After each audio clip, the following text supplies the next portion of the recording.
All right. Much love, respect, and appreciation. This is again SEIJIHITO here to bring you another live stream. This one is a little bit different, as you clearly say. I'm sorry, as you can clearly see, not say. The title is called "The Hate They Give," right? And this is pretty much going to surround the topic dealing with the black community and the type of animosity and hatred that seems to specifically be there. Um, when it deals with both sides. And again, like I said before, I try to be as balanced as possible, right? So even when it deals directly with this topic, I try to make it as balanced as possible, right? And because I know that we have a lot of sensitive people directly out there, I specifically wanted to make sure and frame it in such a way so that people could actually see what it is that I do here, right? So actually, you know what the funniest thing is?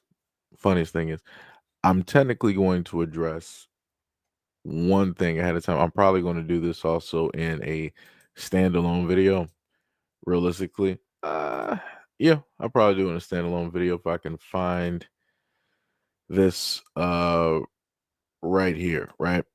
Yeah, what is up, Machito? What is up? What is up? What is up? So in a previous video that I actually gave you guys, where again, as I stated before, I advocate for things directly out here, and I want things to get better. I had a person that pulled up to the scene, obviously trying to get some type of brownie points, which to me did not make any type of sense because, to my knowledge, I don't know any women that were, directly looking for this guy, and that's specifically trying to, you know, sleep with this person. So this person decided that they wanted to slightly somehow, some way go off on me in the comment section by saying this when it dealt with the video, right? So this is case by case 7750. Hold on, brother.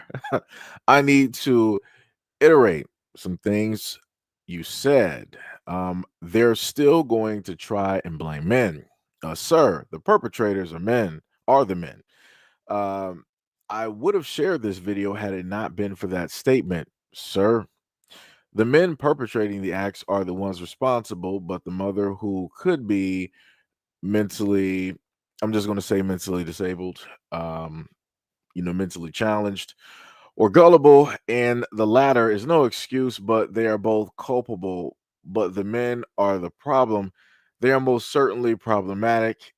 It can even be assumed they are predatory, seeking out women who are slow or who have low self esteem. Nonetheless, brother, you must hold men accountable. This video is dangerous because of your commentary. If you don't change your way of thinking, honestly, I will never watch another video or support this channel again. I will unsubscribe if I hear this kind of commentary, not holding men accountable and trying to solely blame women, even if it is an old video that shows up in my feed. So get it together. You are sounding red pill a little. I won't support this channel, bro. And I'm a man. Fix it. I just want to point out that this person about 2 to 3 times tried to let me know that they are a man. And then while speaking, they try to convey that by using certain types of words and terminology, which is leading me to think that this person is not a man because you're trying a little bit too hard to convey to me that you are actually a man, even though you stated this to me through, your whole paragraph. The other thing that I stated in both of the videos that I placed directly up there um, was the fact that the men who do this need to be held accountable. Realistically, those men should not even be here at this moment in time. It's like I don't know how many times I have to say these type of things, and to still see people in the comment section acting as though, and I'm talking about you got this person here, and then I've seen some women as well too, try to make it seem as though that I'm not placing blame directly on the perpetrator. I'm a little bit confused directly by that. And then I'm highly confused by this person here wanting to levy any type of excuse, basically trying to say that, oh, well, the women out here are stupid. They don't know exactly what it is, and those predators are basically preying on that. All women are not like this. I'm not sure where the branding or category that this person is trying to reference directly from. You're trying to say that, number one, that uh the women as well could never, be perpetrators, when in fact you have women out here that are perpetrators.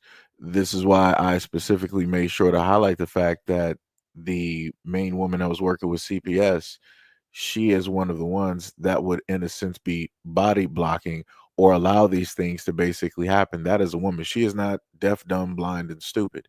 She was specifically stating that, yes, we're going to put her back in the exact same house of which all of these horrible and horrendous things and many more things have happened directly to her. But on the positive side, the perpetrator, the male perpetrator, right, who did this to her, he's out of the house.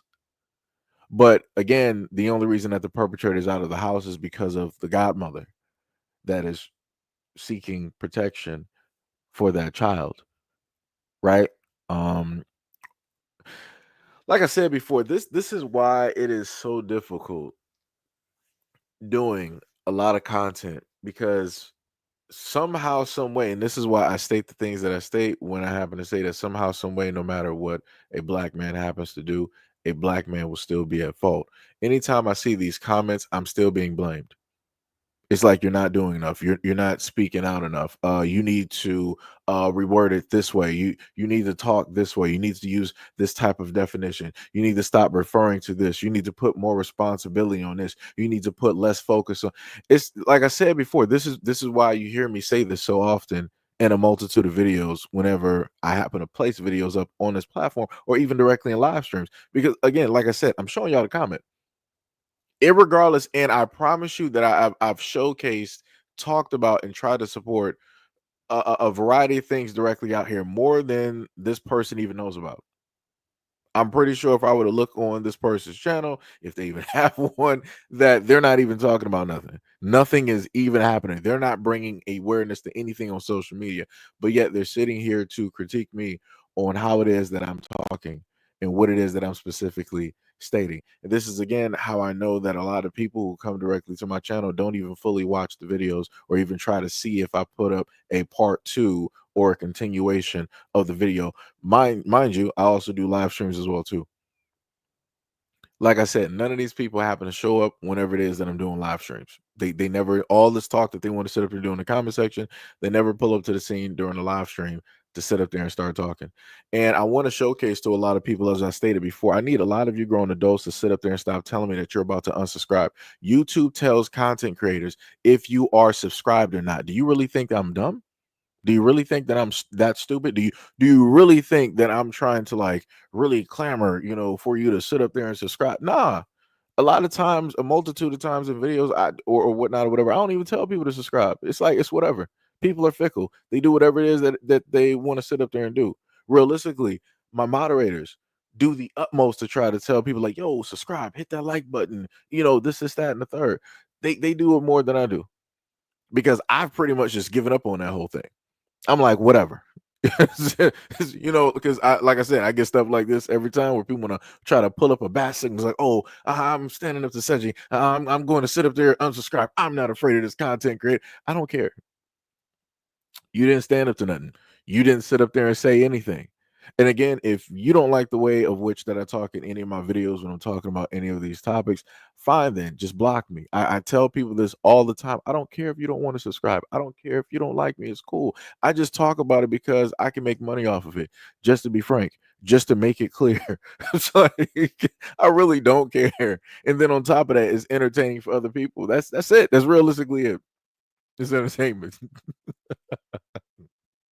Like, I don't care. You're another adult telling me that you don't like me. Okay, cool, bro. Or whatever you are. That's great. Go out there and actually be productive. Go out there and bring awareness. Go out there and actually support a cause instead of coming to me crying. Like, what are we doing here? Like, and the craziest part is, let me sit up there and tell you, shout out to a lot of the women that pulled up to the comment section. At least, when they dealt with the first video. Um, because this is like that's one of the main times that I can, really highlight of recent times where you have fields of women there focused on the topic, focused directly on the topic. This person here is literally the only one off the rails on some whole other type of stuff. Like I said, shout out to the women. shout out to the women directly out there, because Lord have mercy. Like I said, looking at his comment amongst all of the women, I am baffled and confused. I don't even know how we got, like, we're living in the topsy-turvy world at this moment in time. Literally. But like I said, shout out to those women who pulled up there, and shout out to anybody who donated directly to the GoFundMe. Currently at this moment in time, it is at about 8 grand. And like I said before, I would love for that GoFundMe to really be 100K, right? So that all of the things that are necessary can and will be done, right? But anyways, to get directly back onto the main, we are on the hate that they give. So what we got? We got Bushido, we got Trice, we got DSA1, we got Mr. Rant. What is up? What is up? We got and Chocolate Earth directly in the comment section. So we're going to get directly into the comment section. As I stated earlier, I'm just going to start with the men first because for whatever reason people really think that I don't happen to talk about men out here. But okay, let's see what's going on. Why don't black men date black women? And let me just say that this question is a fallacy because the majority of black men do indeed date black women. So I'm going to rephrase the question and ask, why are black women, the least desired group of women, so difficult to date, maintain long-term relationships with, and marry? And the answer is simple for me, because a significant percentage of black women suffer from what I call maniac syndrome. Masculine attitudes, disagreeable wanting to be in charge and in control, using aggressive verbiage, tones, and mannerisms, and engaging in phallic swinging contests with their men. Neurotic, insecurity, overthinking, negative assumptions, overreacting, and acting on impulse whenever they're overwhelmed with negative thoughts or feelings. Independent, this obsession with proving to the world that they can do anything and everything without men to signify how strong that they are. Accountability, a concept that they can't seem to hold. And confrontational, perceiving everything that they dislike or disagree with as disrespectful or insulting and reacting to it. Their sliders on these characteristics tend to be abnormally high relative to other cultures of women. Right. So we were able to hear that, right? And this is something that a lot of people are having to talk about. We've more than likely seen it for quite some time. I can't even give you the amount of years at this moment in time.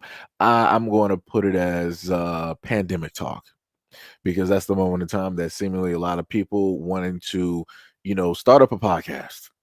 Magically, everybody wanted to have a voice, but realistically, a voice on stuff that is really not important. So here we are, right? And the funniest thing is that whenever you happen to see these videos, right, you'll see these brothers directly out here explaining, why it is that they don't date black women, or why it is that other black men don't date black women, even though we have statistics to basically show that black men do date black women, get engaged, get married, have kids with, live with black women. So, I have to put that specifically directly out there, because a lot of people tend to believe the narrative that black men are not seeking the love and the attention and the affection, or want to get married directly to black women. That is directly false. I need a lot of people to stop, paying attention to the few of the NBA and the NFL and different things of that nature. Because when you go through actual black communities, you will see way more black men and black women together versus black men and black women being with outside sources. Those are just facts. Like I said, the internet got a lot of people directly messed up. And because of a lot of this type of stuff here, right? And the people that talk like this, you got other black dudes that will decide to sign on directly with this type of nonsense, even though they don't specifically really have their own personal interactions with black women, to, in a sense, account of. Maybe they might have a sister, right? Maybe they might have some aunts, right? Maybe it might be even their mom, but that might be as far as it would actually go. When you more than likely ask a lot of those guys, like, yo, have you actually dated a black woman, in your 20s, 30s, 40s, and stuff like that? And how many have you dated? It might be few, far, and in between. It's going because of a lot of different reasons, right? You got a lot of dudes out here, normal dudes, that'll follow dudes like this, and it'll be like some standard issue type stuff. hygiene might not be the best, dress selection may not be the best, right? The situation of which they're living in may not be the best. They might not even know how to really communicate socially again. So you're going to have a lot of those type of dudes try to live through guys in a sense like this, and then think that, all right, whatever he is saying is 100% like that. That automatically goes with, how it is that I perceive myself. And I'm like, you're not even close. You don't have the same choices. You don't got the same selections of women. You don't have any of the same stories. Matter of fact, I don't even know what this guy's story would even actually be for him to pull up to the scene to, in a sense, have a podcast. And this is one of the main videos that he happens to do, talking about black women and this, that, and the third. When you look at the reverse, you don't see a lot of these brothers just so happening to state the exact same things in the reverse. They're not going to talk about Latin women like this. They're not going to talk about white women like this. They're not going to talk about Asian women like this, right? Whenever it is that people have a preference or preferences, they never find a way, even if it's blatantly out there, they never specifically find a way to talk about their preferences in a negative light. That's the one thing that I've always noticed. It's easier to sit up there and talk about somebody that you're close to, and especially if you want to technically get away from them, but it's in a sense difficult when it's like you in a sense cut yourself directly off, right? It's like, I ain't trying to sit up and be a black woman, so I'm going to sit up and talk about them. But then these other groups out here, I'm not going to specifically cut myself off on them, and I'm going to be very, very careful on how I critique and come directly at them, because those are my selective preferences and choices, and I don't want to just be left out in a barren, wasteland or whatever it is, just trying to figure out what it is that I'm going to do or how I'm going to live my life with a potential significant other. Shout out to the pandemic, because this is the main reason that we have a lot of this content over the years, which again, to me, is 100% crazy. We're going to continue on to the next one here. Really high relative to other cultures of women. So a lot of people have been asking me lately why I haven't gone on a date with a black woman in a really long time. I can sum it up in like a very few amount of words. They don't fuck with me. I'ma keep it a beam, bro. The amount of times I have been told by a black woman, you ain't shit, niggas ain't shit, you're a waste of my time, you should just walk away. What the fuck am I supposed to say to that? And then I see some of these same black women talk on TikTok and on podcasts and stuff like that. They're like, guys don't make the first move, guys don't approach. Bitch, what the fuck are we supposed to say to that? If someone tells me I ain't shit and I ain't worth their time, I'm just like, all right, see ya, peace, What's have a up, good one. Chester and Hack? The fuck else am I supposed to do? I'm supposed to sit there and be like, nah, I'm gonna show you why I'm worth your time. Let me give you half my wallet. Get the fuck out of here, bro. At the end of the day, my dad's black, my mom's white. I don't actually have any racial preference, but I do sometimes feel some aggression from my black family members whenever I do talk about going on dates with people that aren't black. I can actually hear my grandma in her like thick ass African accent, like, don't you ever date a white woman. Get yourself some chocolates. Bro, what am I supposed to do with that, man? Like, and I ain't trying to tell my 90-year-old grandma, like, grandma, they not fucking with me. Like, what am I supposed to say with that? At the end of the day, man, we can't win. It is what it is, man. Go figure it out. So let me just pull back there real quick. So I want to point out a few things, and this is something that's also been problematic, and I've noticed this over the years, and I don't think that a lot of other people have pointed this out as well. He stated something very specific. He stated, number one, that he is black, right? That's specifically what he stated. But he also specifically stated he did the voice or the accent of his 90-year-old grandmother, right? And he specifically stated that she is African, which means that he himself is African, because he also stated that his father is quote unquote what? Black, which means that if his grandmother is African, his father is also African. His African father decided to have a relationship, right, and impregnate a Caucasian woman, right? This is a interracial child, right? I'm sorry, not interracial. This is a biracial child, at this moment in time. And he is, in a sense, trying to speak in such a way as if he is speaking for black men directly out here. And he's not. He's not. He's more than likely having the reactions that he is having because of the reactions that or interactions that he has specifically had within his family and also outside of his family, right? Realistically, as soon as I, in a sense, hear him and I listen to him talk, I'm like, all right, you more than likely, it would sound as if you would have. Again, I could be wrong, but I'm just going by specifically things that I've seen directly out here being amongst people. I'm like, it sounds like you more than likely have a lot of Caucasian male friends directly out there, right? And then I'm like, you more than likely date a lot of women who are not black in general, even though he stated that you know, his grandmother is what? African. You would have thought that he would actually go for African women. He's specifically telling you that, hey, he's not really interested in his own women. He's going by, in a sense, what it is that his father decided to do. He stated himself that, hey, I don't really have a preference because, you don't have a preference because you are from two different worlds, poured into one glass. So, of course, you're going to be sitting up there divided. You don't know exactly where it is to go. You more than likely don't know how to talk, don't know how to interact. Like I said, a lot of times when these videos like this are covered, nobody is going over their actual social skills or how it is that they specifically have conversations with black women when they are potentially on dates or even just in the talking phase. Like I said, a lot of people just need to record themselves because the story that a lot of people like to sit up here and sell is drastically crazy. 100% crazy. Not saying that things can't happen. They can happen. But at the end of the day, as I've commonly stated, and this has been directly to all parties, is that 9 times out of 10, if there is a problem, the problem is you. Because if you take yourself out of the situation, is there still a problem? And the answer is no. So, like I said, a lot of people need to do a lot of work, a lot of fixing. But this also stems directly from the parent's decision. He comes from, right, a biracial background.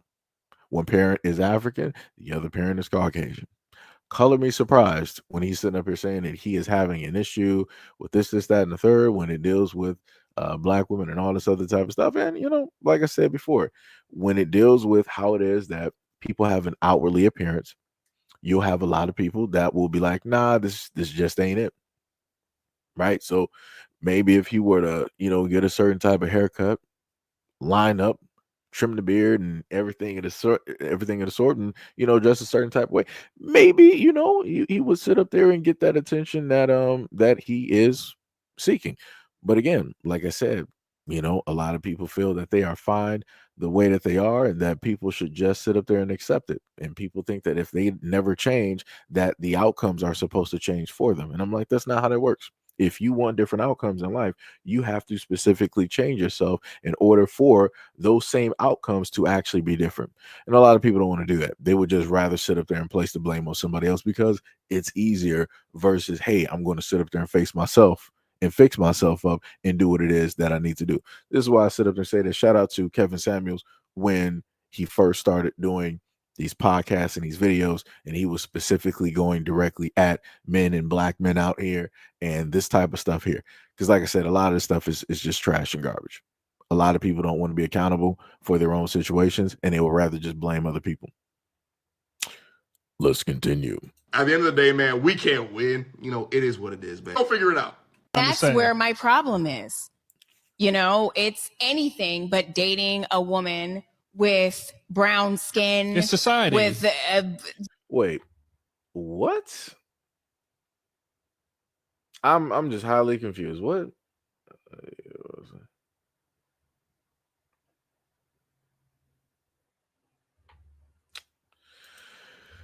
So for everybody directly out there, I just want to sit up there and showcase the clownery that people like to sit up, more likely Caucasian.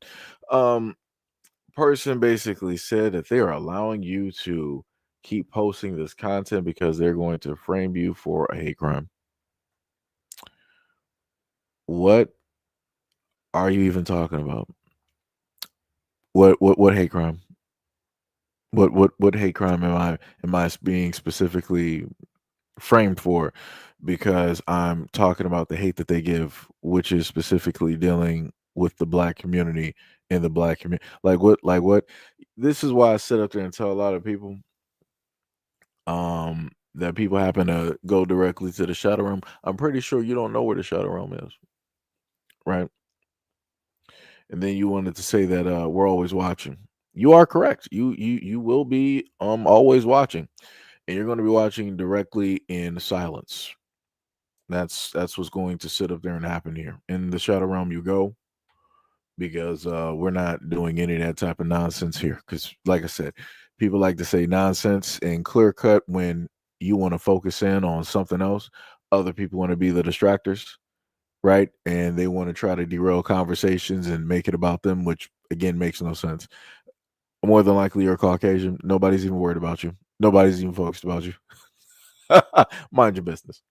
Well, you got to anyway. So, anyways, you know, black features, black hair. It's like a thing. And it is a thing. And a lot of black men have an issue with that.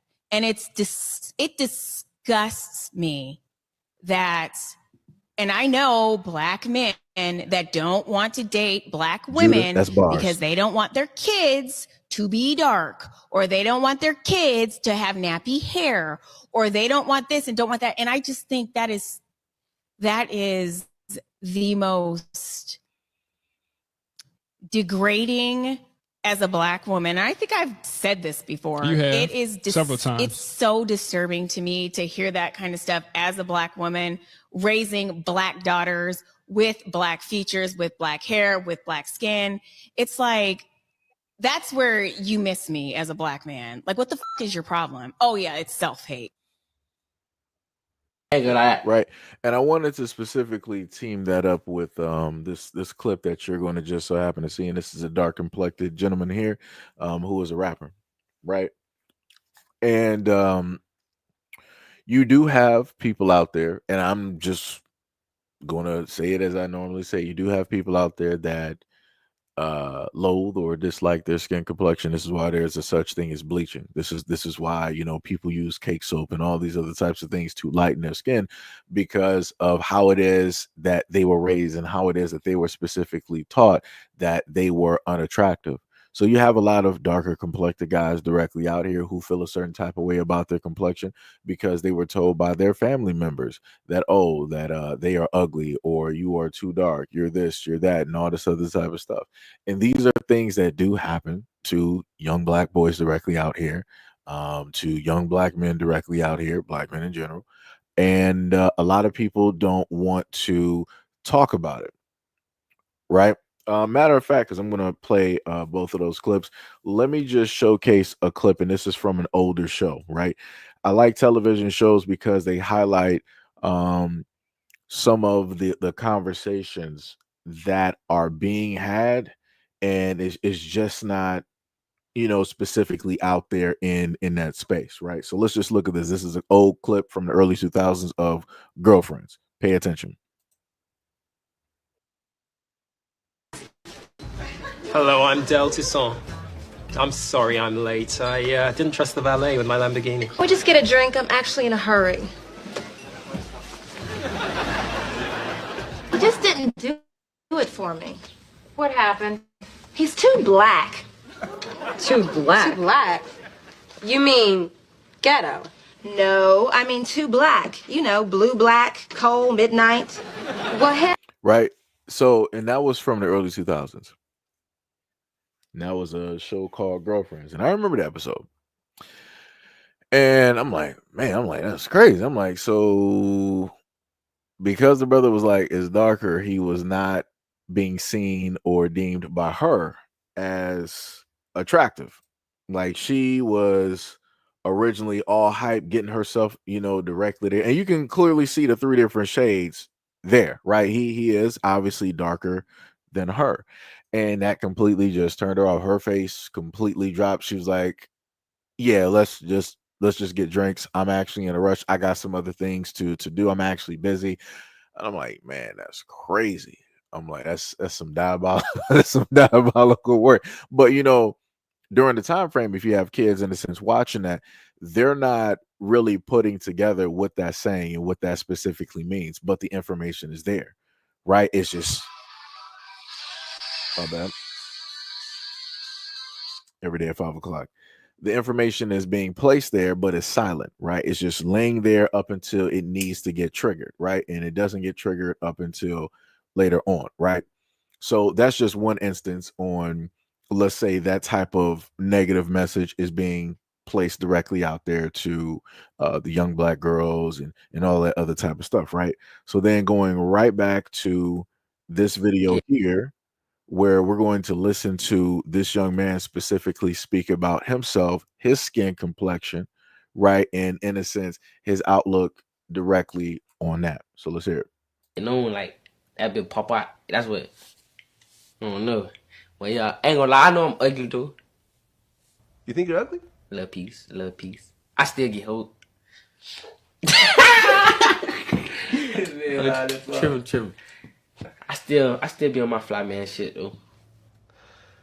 Well, you know, money makes you handsome. Yeah,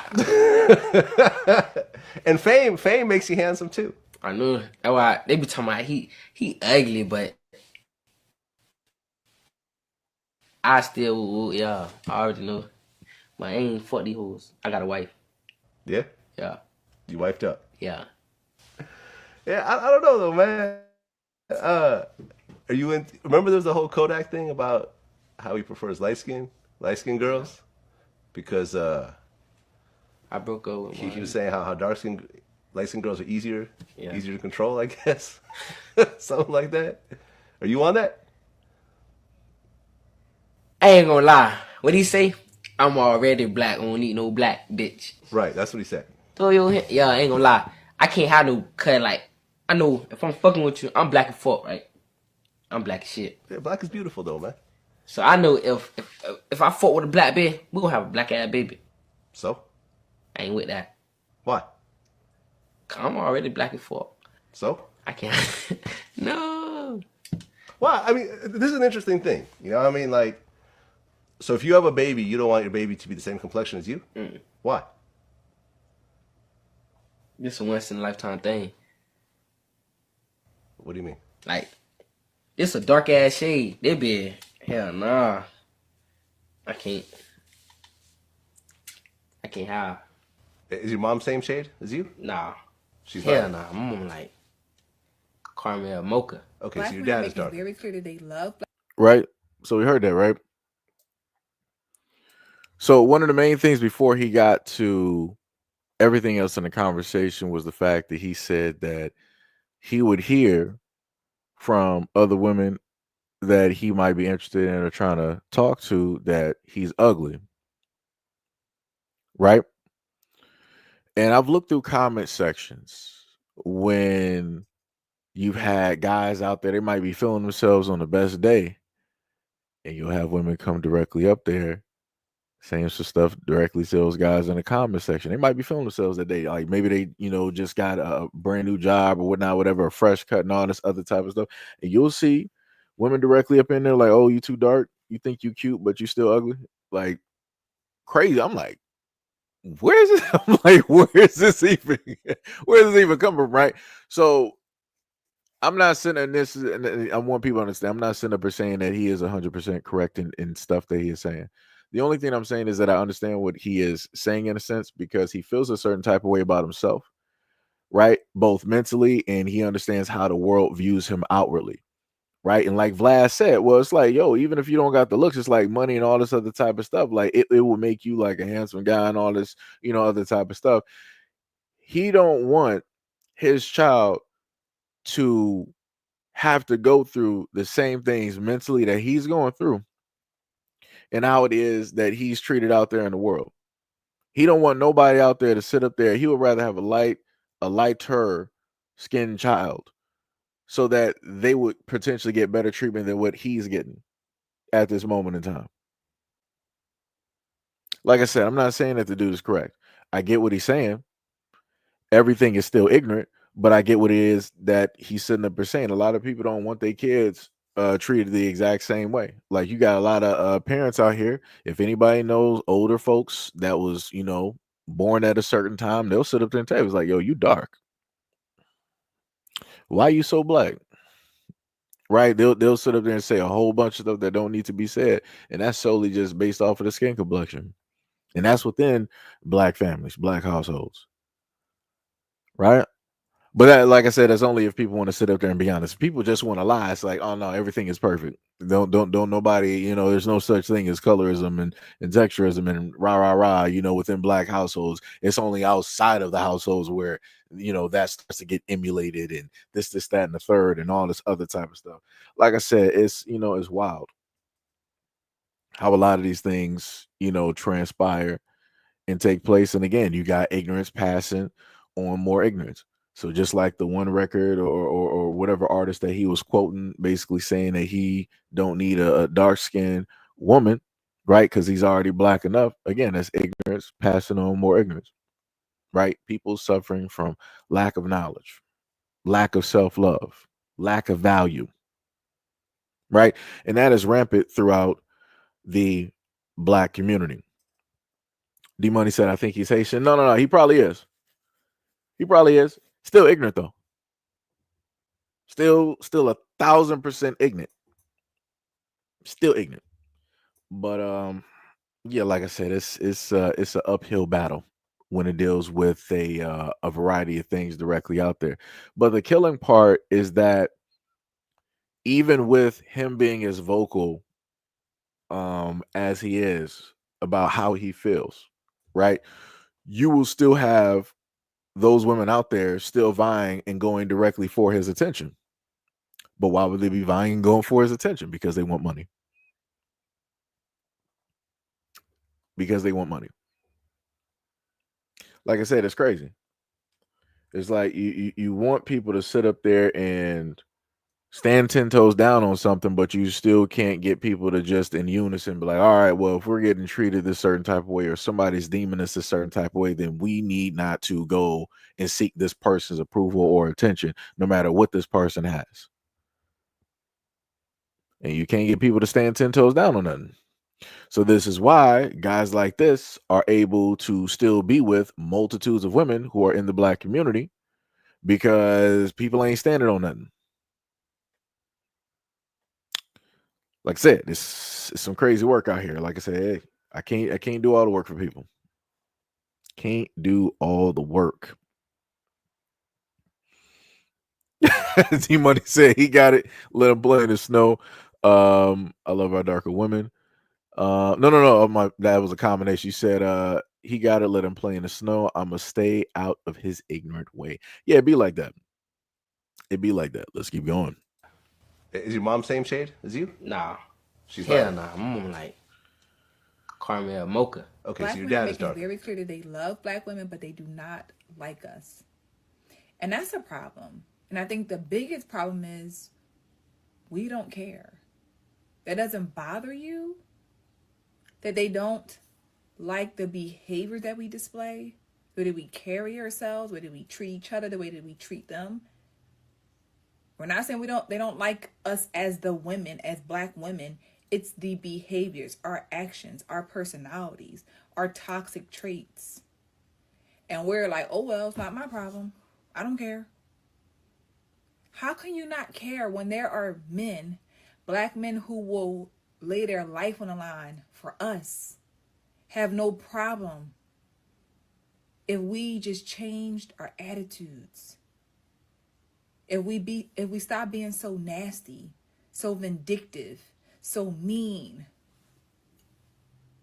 But again, we don't care. Why would we care? Why would we care what black men have to say about us? Why would we care about black men liking us? Why would we care about black men protecting us? Right? That's our favorite line. We don't need them. They don't like us anyway. They don't like us because of our behaviors. We can change that. We, black women, we can change that.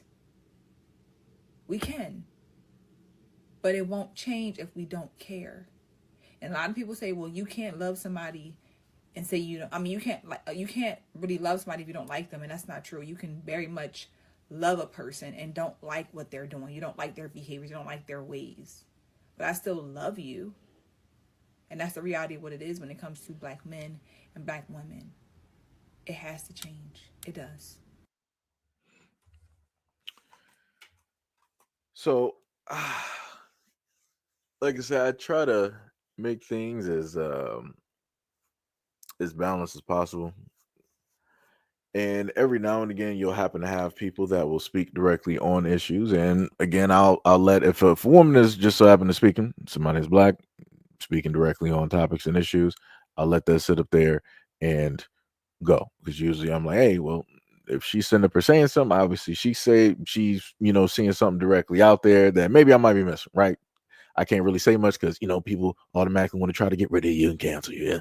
Yeah, so you gotta highlight and allow other people to just so happen to say a variety of things out there. But this is the one thing that I will say. To the degree of which people want to reference attitudes and certain types of things when it deals with black women, the same thing that I like to say when it deals with black men, we need to start stating that we're talking about specific, right? Black persons directly within the black community. Because naturally, whenever there is something negative going on in the black community, people generalize and say all black men. It's the black men of the community.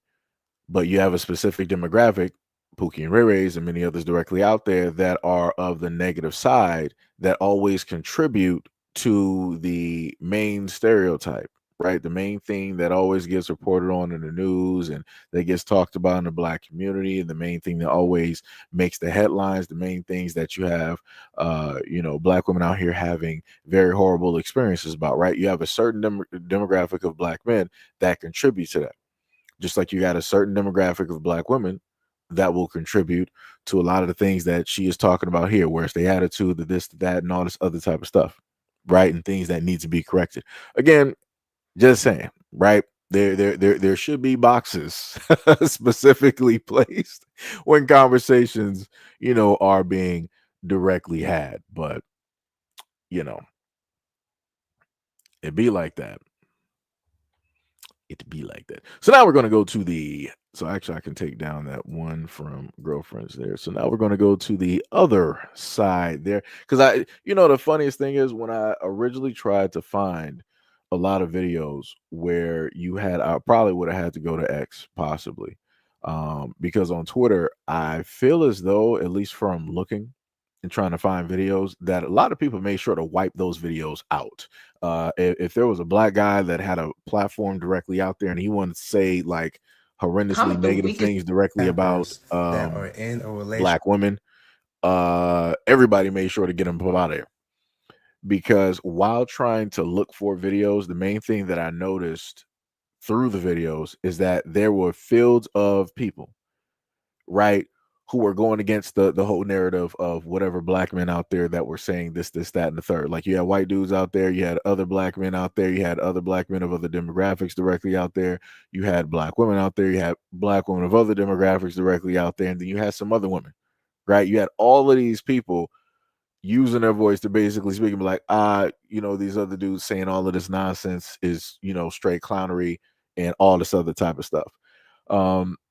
So yeah, so if people happen to look at this and be like, yo, well, Seji, if you said that you're gonna, make this, equal, this is looking kind of light, and that it seems as though, like I said before, a lot of people, when they hate a certain type of position, narrative, or voice, they will do everything possible in unison to come together to get rid of that narrative, that voice, or to stop those people from directly speaking so that only their voices can be heard.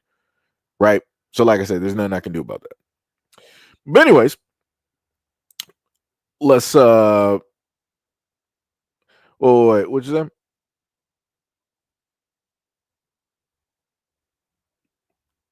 Oh no, Miss Durant, that's Mo.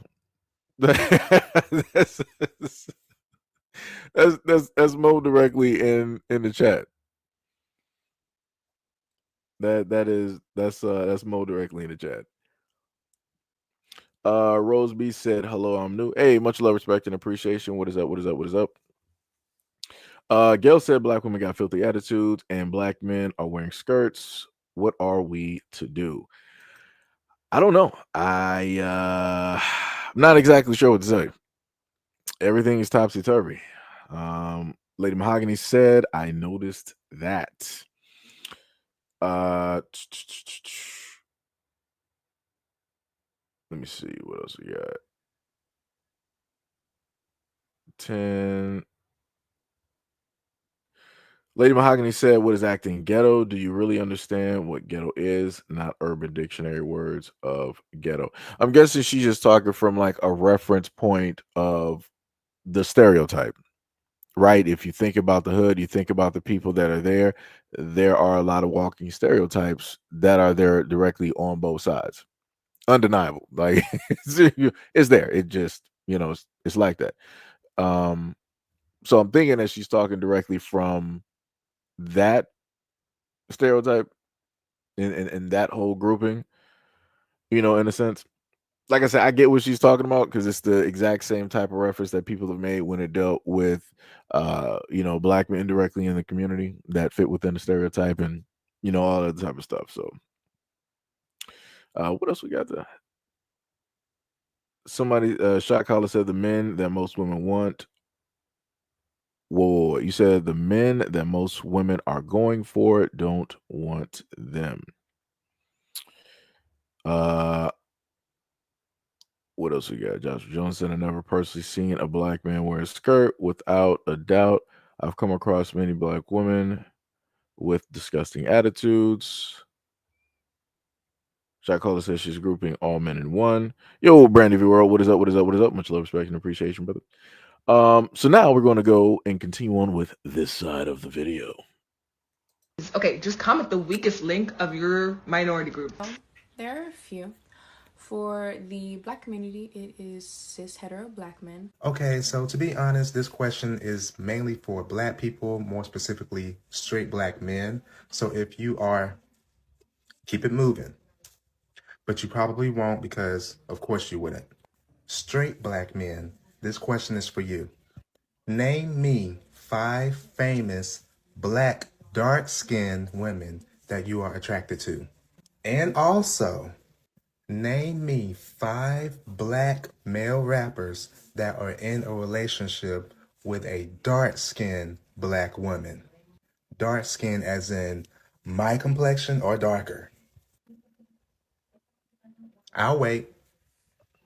To all of my beautiful black women out there, if you know, you know. Y'all know where I'm headed with this.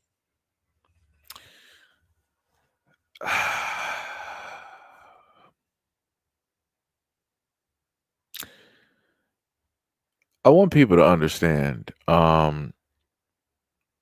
whenever I hear these questions and they specifically want to point this directly towards black men, I've noticed one main thing that everybody always says, like, yo, black men, why aren't you guys dating darker complected black women? Like, why are you not looking in their direction? I could have sworn that black women come in all different shades, but for whatever reason, people get online and they're like, no, black men, you need to go for the darker complected women. Don't go for women of your same exact skin complexion. Don't go for black women of your mother's skin complexion or your grandmother's skin you have to go darker than that to prove that basically you're not a colorist, to prove that you're not trying to get anything that is close to white. I'm like, how? I'm like, what are these parameters? I'm like, yo, what are these parameters directly out here that people decide to play? And then the craziest thing is that you got this dude here that is sitting up here and wants to question black men. I want y'all to know and I want y'all to understand that there's a lot of gay black dudes out here that are dating everybody else but black men. Or if not dating, with other than black men, other than with being with themselves.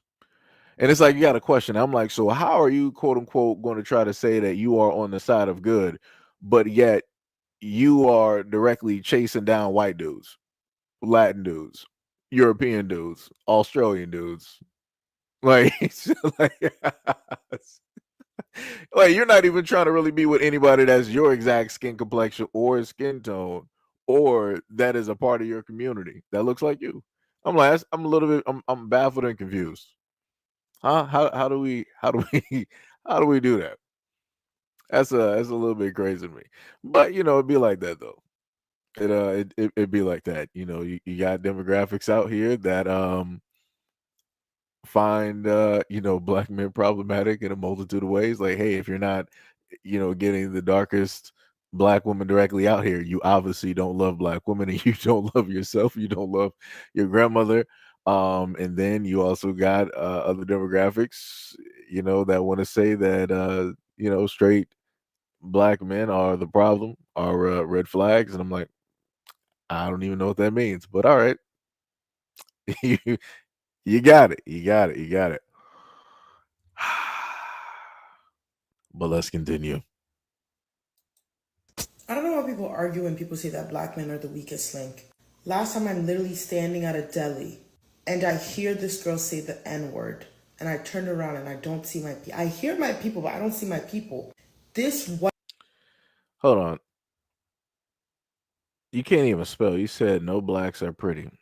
You can go fuck yourself. How about that one? That's what we're gonna do, and you are directly up out of here. Because I had to look at uh Brandon V. World where he was like, "Yo, King, you need to watch." I'm like, "Oh, who are you talking about?" I'm like, so again, for the I didn't even want to highlight that comment because it was just straight ignorance. The thing that I've told y'all before is, as stated, that whenever it is that I happen to do live streams or videos and I'm specifically just focused on one topic, it don't really got nothing to do with anybody else. Those are just like add-ons in a sense because of the situation, but really they're not even factors. A lot of other people want to show directly up and they want to try to make the topic about them or turn the attention directly to them because they're attention starved.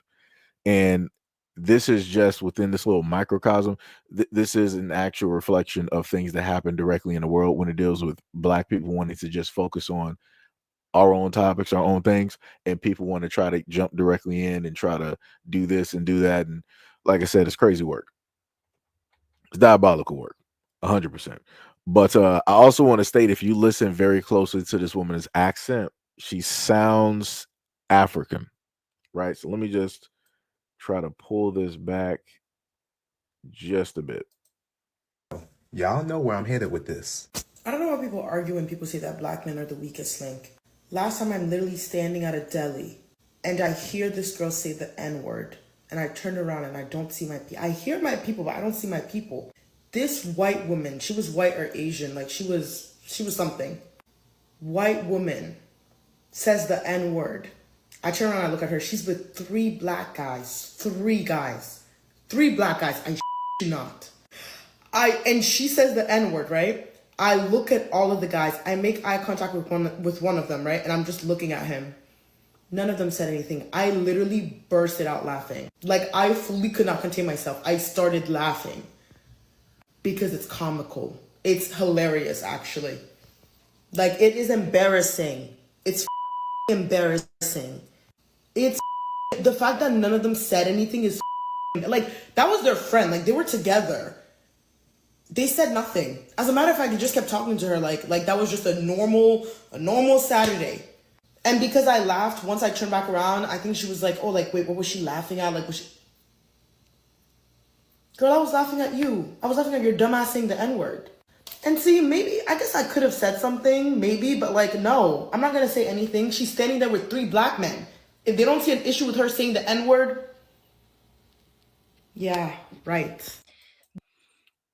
So again, she had an issue as the one, and okay, so this is how I want to put it, right? And again, we're coming directly into the problematic area of who are these people specifically talking directly about? Because for all intents and purposes, me listening to the accent that this woman has, she sounds African. She's just masking her accent because of where it is that she lives and all this other type of stuff. But it still comes through with certain types of pronunciations and under when it is that she is actually directly talking and a sentence. It's just something there that you can specifically hear. So if you yourself are not specifically stating who it is that you are, how can I then believe that you're talking about Black American men? How do I not know that she's referencing men of her own community? Because that tends to happen. I've shown you guys videos before where you got these African dudes out there. They are welcoming white folks directly into the African continent. A lot of these African dudes are just worshiping the ground that European women directly walk on, getting married directly with them, having kids. They got the brightest Zatarans. They got the brightest type of smile that you will ever see on any type of a postcard, if they even still make those at this moment in time, on any type of product that you will ever see. Right? It's almost like the story of OJ. But again, who are you specifically talking directly to? Because again, if you heard that woman say it, then as a woman, you could obviously address her. I'm pretty sure there wouldn't be no problem. Two women, basically having a conversation. It's not like you're directly trying to correct a man of another race who said it. That's a little bit different, right? That's not within your order, within your realm to specifically do. But even she questioned, you like, well, I guess I could have said. I'm like, you could have. You just didn't want to. But then on top of that, we got to go into the other extent. How do we know that the story that she is portraying at this moment in time and that she's telling us, how do we know that it's even real? How do we know it's even real? How many instances of people coming up with a theoretical story of an imaginary black guy or black guys doing something that we've all heard about, and then we found out that those stories were fictitious, that those stories never happened, didn't exist, that black man or black men weren't even in this realm. It was all in the mind of said person. Like I said, you got a lot of people that jump directly on bandwagons just to further stir the pot. You have a lot of people who are African that will masquerade and they'll come directly into Black American topics and they'll just jump on board with everything. You got African dudes masquerading, but like, yeah, these black men out here. I mean, not black men. Yeah, these black women directly out here in America. They're difficult. They're money hungry. They're greedy. This, that, and the third. Da da da da. All this other type of stuff, right? And then you have African women that will jump directly into the fray and they'll start setting up their, oh, well, these black men in America, they're broke. They don't want to work. They don't have any type of drive. They don't really like black women and da da da.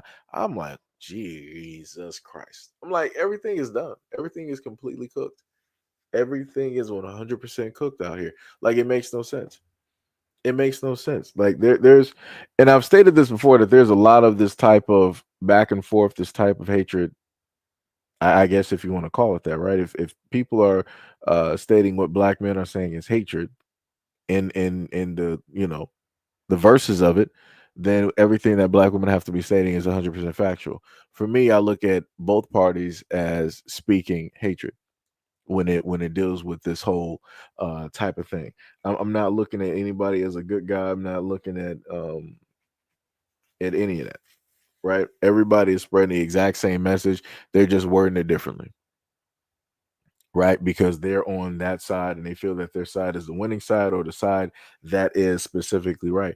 And it's not, because at the end of the day, all of this is basically spilling directly over. And the main people that are, in a sense, taking advantage of the situation, if you look at case in point, the Red Balloon Pop show, like I said, I got to sit up there and clap it up for Red Balloon Pop. They took advantage of something that has been going on in the black community, right, both internally and outwardly, for decades. And they capitalized on it by turning it into a viral sensation show. And not only that, but also getting a Netflix deal. And that's strictly off of what black Americans talk about and do, in the dysfunction of how it is that we are around each other, how we treat each other and talk with each other. Like I said, two Africans are running the Red Balloon Pop. The Red Balloon Pop got famous because of black Americans, because of how it is that we interact, how it is that we talk with each other, right? And those people ain't getting paid. Anybody that's up there for it, they're not getting paid. They're doing this pro bono. They're doing this for free. For free, all for clout. And that's the craziest part. Everything that people are doing on the Red Balloon Pop is all for clout. It's all for some type of attention for self, no matter how it's going to make them look or the community look as a whole. Because whatever they do on those shows, people are going to automatically identify or theorize that, yo, this is the black community in general. Like, this is how they tend to act. This is how they all talk to each other. And that's what a lot of people do. I've literally seen people in the comment sections from other countries talking about, like, yo, this is how black Americans like really talk to each other, and this is this, that, and the third, and all this other. Like I said, it looks crazy, and we allow stuff like that to happen. So that's all I'm saying. Like you got to question a lot of these things when it takes place, when it's specifically happening, right? Anyways, let's continue. Yeah, right.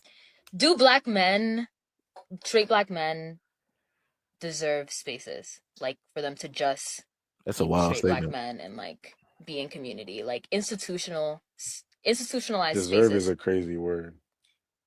I think that skews the whole question. How should I phrase it then? Do you think they need a space where they can just be straight black men? I think maybe it's more like, what should we be prioritizing to get to the root of everything? But I think it's just like black men, we have a lot more to go, in terms of making ourselves better as a collective, such that we can be better support of the rest of the black community. Because I think the reason why I asked that question is because Like, if y'all want us to be better, we need to have some spaces to. because you guys did have that institutionalized straight black male space at boarding school. Is it productive for you? Yeah, like, is it productive of you to have these spaces minus queer black people, minus women? And are you guys is it actually helping you guys in and getting to the root of the issue to better you guys as black, like, men in your community? I see a lot of people are upset about the fact that Kai Cenat is. So let me just pull that back to the for them to the lady here. She said she was asking that man there, do you think that black men, that straight black men deserve a safe space? And deserve is a crazy word. It's like, what are we even saying? It's like, that's like when white people was like, do you think that the blacks in America deserve freedom?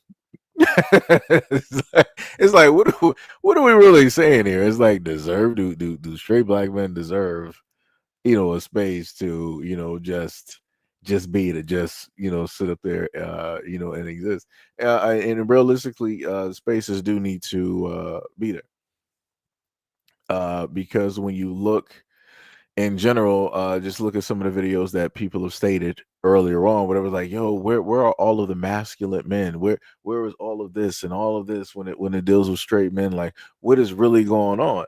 I can tell you what's going on, but when I explain what's going on and tell you how the tides have sat up there and turned, and specifically why those tides have turned, and people ain't going to hear the answer no more. And like I said, there's, and that within itself is the problem, and that's the problem that I have with a lot of conversations, because people don't want to be honest about how things ended up the way that they ended up, how certain things were pushed, how certain things were deemed as safer. Because all throughout, what was that girl's name that I highlighted to y'all in the video last year? What was it, Doechii? And she was on somebody's show, and she specifically came out of her mouth. She was like, straight black men are a red flag for me. I'm like, huh? I'm like, wait a minute. Wait, what does that even mean? What does that even mean? And then when you start to go through the comment sections, you'll start to see other women chiming in, talking about, well, look at the stats. Look at what you guys do. Look at what we have to go through being around you, and this, that, and the third. And so I'm like, so you mean to tell me that you don't know any black males in your family that are safe? Your baby brother, not safe. He's just some murderer, just waiting to grow up so he can take the first black woman's life somewhere in the family, right? Unborn black male child in your family, he's not safe. He ain't even doing nothing. He's not even out the womb yet, but somehow he's a danger too. Right? Not even your black grandfather, 98-year-old bedridden, somehow, some way, he's still like a danger. He's just out here snatching black women's life. Like,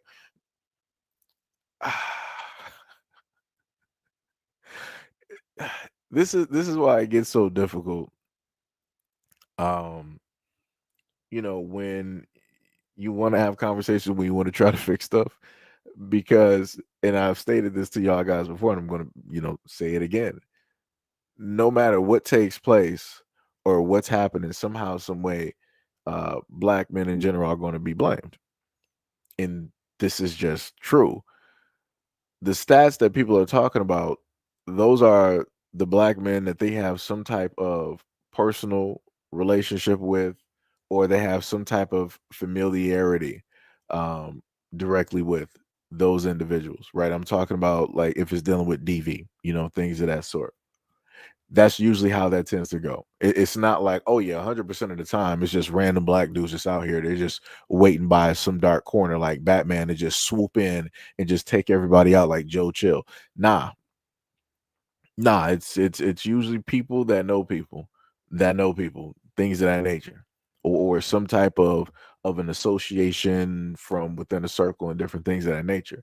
So that would then mean that outside of that, that you have black women that walk past black men every single day, and those black men ain't even thinking about you. It's like tunnel vision. They're just focused on whatever it is that they need to sit up there and focus on. So, like I said, this is why I said before that when we have a lot of these conversations, there needs to be certain boxes where a lot of things, specifically get placed. And if everybody else is able to have their safe space, like you got black folks in the LGBT, they got their safe space. You got black women out here, they have their safe spaces, right? And many other people have their safe spaces. I'm not sure why it should even be questioned on if straight black men deserve a space. Like that's wild to me. Like that's making it seem as though like you're just trying to look at straight black men as some type of like wild animal that don't just deserve just normal human being type of treatment. It's like why do you really think that straight black men deserve a safe space? What are we talking about? Like I said, that's wild. Like you acting like you're providing or that you're giving something directly to the straight black men out here, and you're not. But it's just like this is just, man, these conversations out here that I've passed by just trying to even find some of these videos have been it's been a wow factor. It has been specifically a wow. Like I would never in my mind at all at any point in time be like, yo, bro, do you really think that black women really deserve a safe space? What? Like, yo, that's weird. This, that's 1,000%. Like, there's no other way that I can potentially even put it. Like that's just, I don't know, dog. It's just weird to me. But anyways, we're going to continue moving along. I'm just fast forwarding this part of the video so I can get to her. Let me see. Okay, there we go. And getting to the root of the issue to better you guys as black, men in your community. I see a lot of people are upset about the fact that Kai Cenat is defending that racist streamer Neon. I don't know why you guys are surprised, y'all. That whole streamer community, the podcast bros, incel, red pill, all of that is all inherently anti-black. And it's turning young black boys into they will not be the revolutionaries. They will be, I need to get money. I need to do as much as I can to get money. I need to hustle. And I don't want to date a girl that looks like my mama. They're turning them into, of course, Kai Cenat, who has already had a few hiccups and shown that he does not respect black culture. And a big part of black culture is not just hip hop, not just the way we dress or what we eat. A lot of it is our resistance, our fight, our movements, for sure. So when you disrespect that as a whole, of course, you don't care about him being racist. The fact that you see Kai Cenat and some other young black men, and I've seen a few young black women defend him, they're turning the younger black generation into they don't stand on anything. They're letting. Wait a minute. Hold on. I gotta pay attention to that because I've noticed that, and a lot of times when you're trying to make groups of people accountable, people will specifically try to downgrade the responsibility on people. So when she talked about the young black men out here, she stated it was like, you got the Kai Cenat and the young black men out here with podcasts that are doing this, that, and the third, right? And then she said, she was like, then you got the young, and it might have been extra young, or maybe that was just my mind, but she wanted to basically try to say, in a sense, that the women out, the young girls out here that are body blocking for Neon and the likes of Kai Cenat and whatnot for him trying to body block for Neon being a racist, they're just very, very ignorant. They don't really know any better. They're in a sense just following. Whereas these podcast bros and these Kai Cenats, they know better, right? They're of age. They're this and that. I'm tired of people doing that. I'm tired of people. This is why we can't get nowhere. Because the moment in time that you want to sit up there and try to downplay one thing, but then you want to try to make the whole other thing, I can't even really take your whole thing serious. Like that, all of them are basically in the same age range. Don't stop saying like trying to add extra youngs directly into that to try to make it seem like those girls are just chill. Stop doing that. Stop doing that. Stop doing that. Let's continue. Them come in, steal our culture, take away our history, erase our history, and who knows what else is going to happen. Black women and Black queer people have been telling you guys for at least the past 5 years that the weakest link in our community is cis hetero Black men. Y'all don't want to hear it. Y'all don't want to hear it. Let me repeat that one more time so that we understand. So when people sit up there and try to question, they be like, "Yo, Seji, young Black women, what are you sitting up there trying to say that there's some type of programming or that there's some type of agenda directly out here?" I want people to just remember what this woman just said directly in front of you. Let's keep going. Defend him. They're turning the younger Black generation. They don't stand on anything. They're letting them come in, steal our culture, take away our history, erase our history, and who knows what else is going to happen. Black women and Black queer people have been telling you guys for at least the past 5 years that the weakest link in our community is cis hetero Black men. Let's just let that marinate. Let's just let that marinate. I'm not even going to use the terms that she used because I'm sick of those terms. Basically, she said that straight Black men are the weakest link in the Black community. Everybody else is fine and dandy though. Everybody else knows how to just build. Everybody else knows how to come together. Nobody else is divided. Nobody else is doing anything wrong.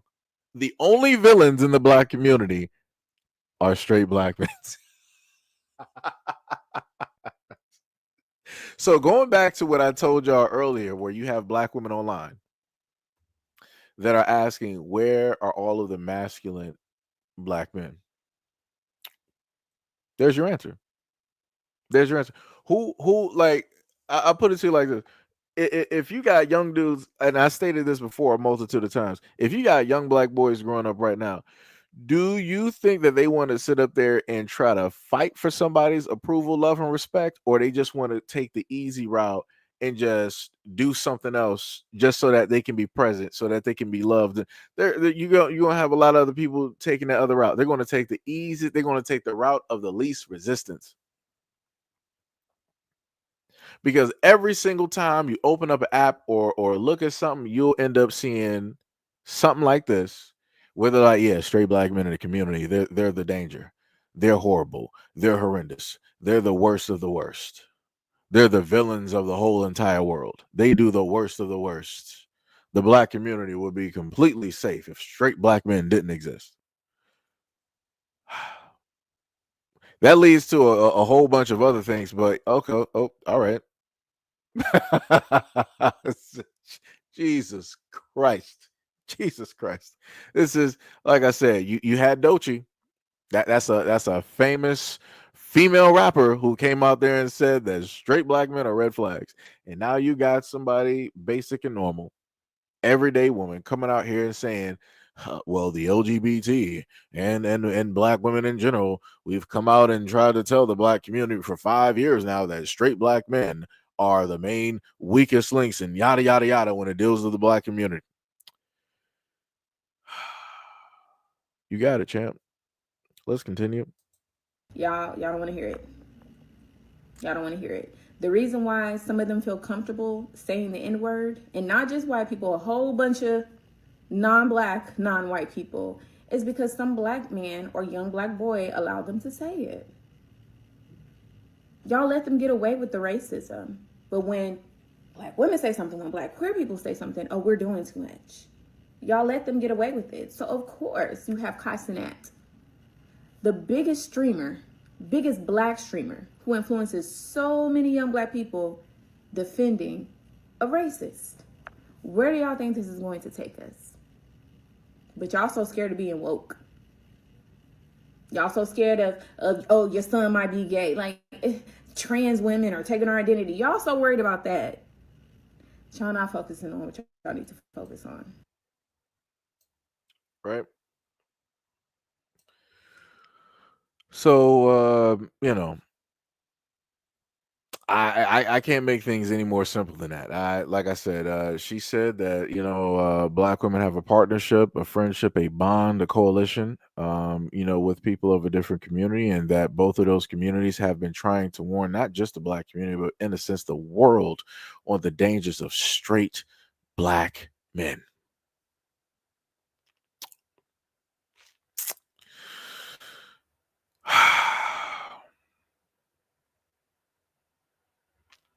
So I'm just trying to so let me just figure this out real quick, right? Let me take off these headphones. Let me just try to get something together, right?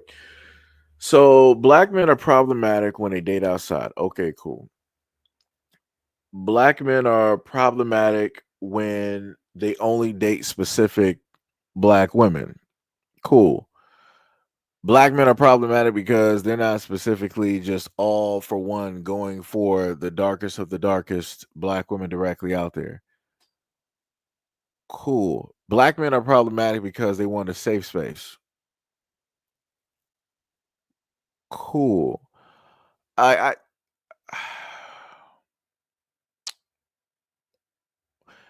technically I think my brain just cut off. It's like I'm just trying to figure out where to go, how to navigate this, and I think my brain was just like, yeah, we're out of here.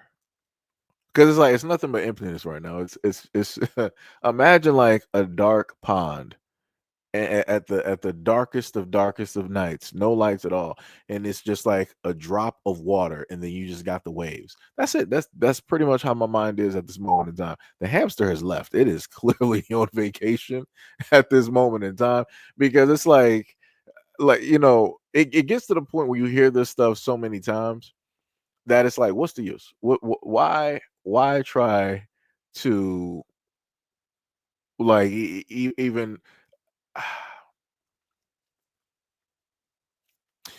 okay, because I'm trying to get my words together.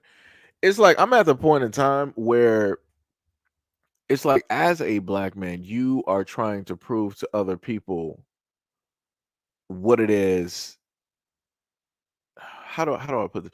You're trying to basically get the approval of other people, and you're trying to disprove their theories about you. But it's like, even if you work on disproving like two or three of those theories, like, hey, you love black women, hey, you love the black community, hey, this is that, people be like, but how do we know that you're not a danger to children? How do we know that you're not a danger to black women? How do we know that you're not a danger to queer people? How do we know that you're not a danger to the elderly in the community, right? Or how do we know that you're not going to do whatnot or whatever 5 years from now, 10 years from now, right?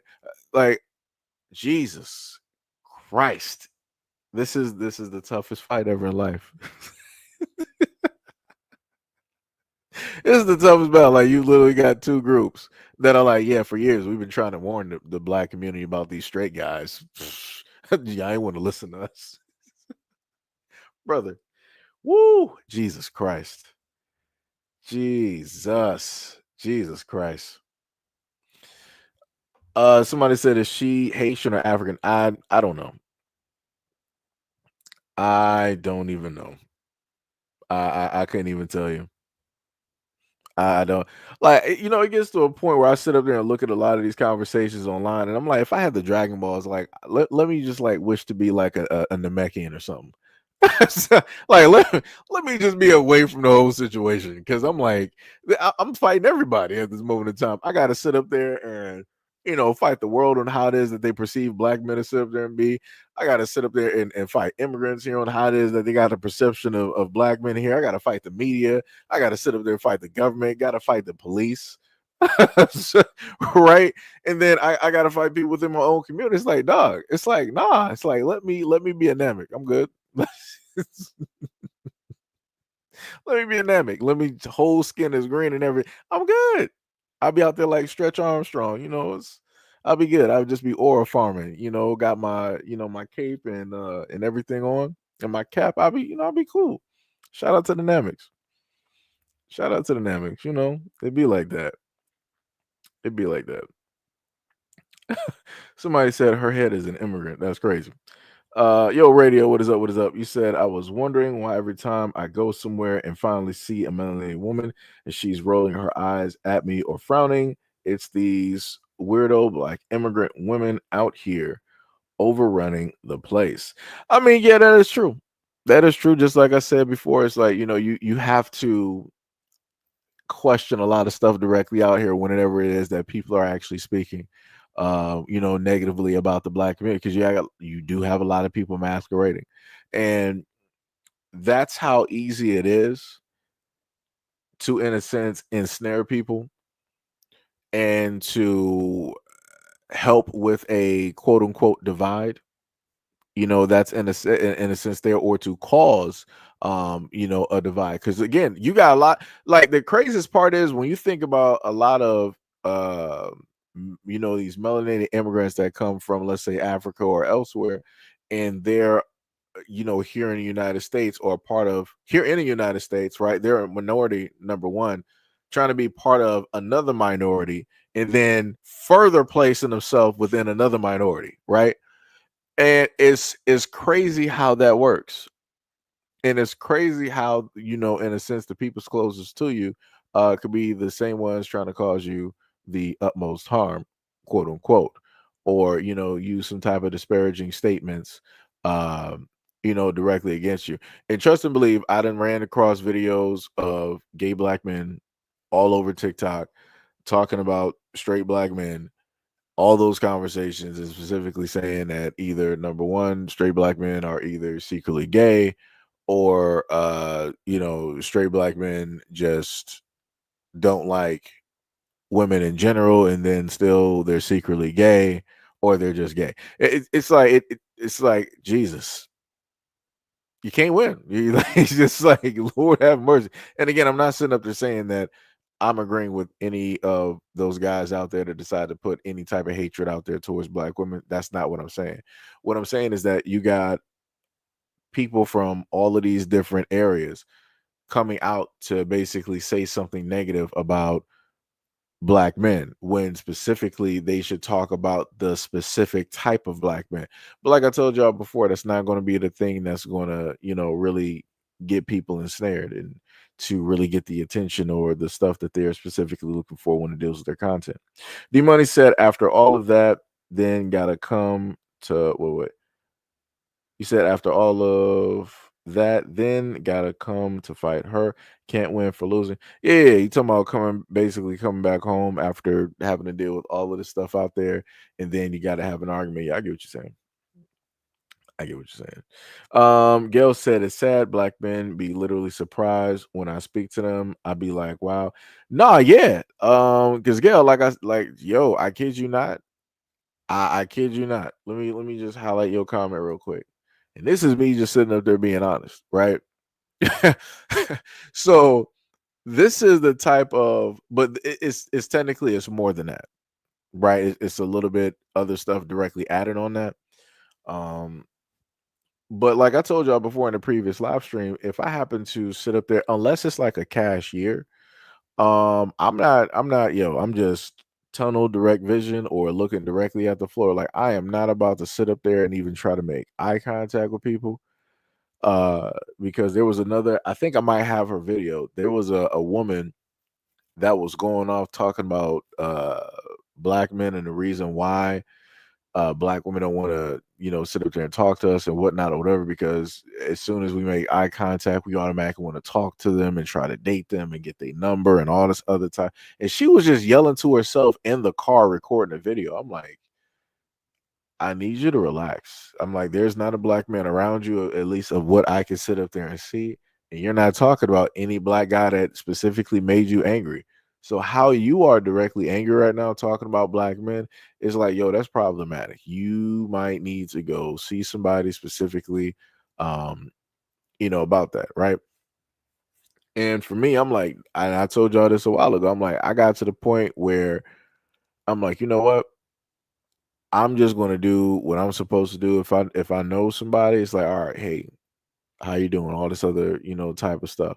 If I see a black male elder directly out there, I might say something. Rare times that I done seen a black woman out there that's like nearby and just started off engaging like, good morning, hey, how you doing? That's how I was raised, right? I'm supposed to do that, right? Because that's what I was raised. I don't do that no more. The only way I sit up there and speak is just like when one of my neighbors, she was like, hey, good morning, how are you doing? I'm like, hey, how you doing? I just kept it moving. I kept it as I said it as quick as possible, kept it moving, directly to the garbage can and went right back in the house. Because I ain't trying to have nobody. Like I said, I ain't trying to see no stories online with somebody trying to say, like, yo, he was trying to sit up there and he was doing too much and he was looking. Nah, bro. No, I wasn't. No, I wasn't. I'm good. I am good. Like I told y'all before, went to the movies, saw a black woman dropped her phone. My first thought was like, yo, let me, rush over and get her phone. And then I had to stop myself. I'm like, yo, I'm a black man. That's a woman. The door is basically about to close and she don't recognize that she dropped her phone. If I proceed to run over there, I might be potentially perceived as a threat. I might potentially startle her. She might get scared because she was a little bit older. So, you know, you gotta think about a lot. Like I said, there's a lot of things, and I'm like, nah, she got it. It's like it's too much. If I gotta think that much, I'm not doing it. I'm not doing it. And like I said, it's sad that I am now at that point in my life where I'm just like, yeah, I'm not going to do the same things that I used to do when I was younger. Because to be honest, it was safer. It was safer to, say hi if a woman was walking down the street. Hey, how you doing? To just, do that. Like just a simple greeting. I wasn't trying to holler at nobody. I wasn't trying to get a number. I wasn't trying to let you know that you look good it was just I saw another human being. Hey, how you doing? That was it. That was it. Like I said. Um you just got to be careful now because you say hi one time and you're now as a black man, you'll be up there on the TikTok story. And somebody will magically say that you were a stalker, you were harassing, you were following, and you just said hi and bye and walked off. And now it's like a whole 2-part, 4-part series about you on TikTok. Yeah, nah, I'm cool. I am cool. I'm cool. I'm not doing it. Um,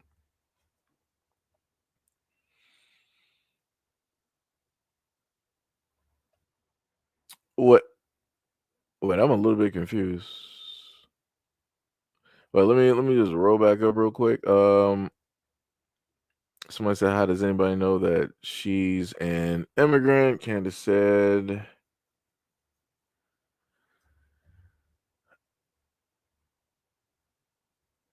wait, you said, can a white girl ask a question? Your podcast stumbled over it.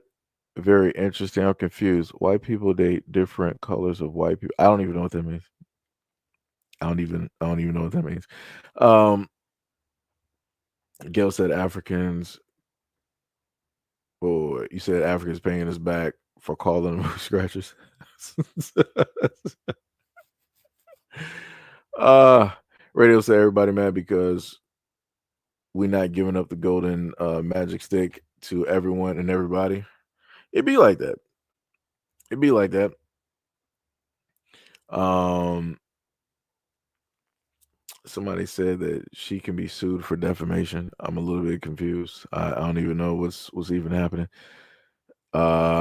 Somebody said, how do you know since you're I don't even know that one.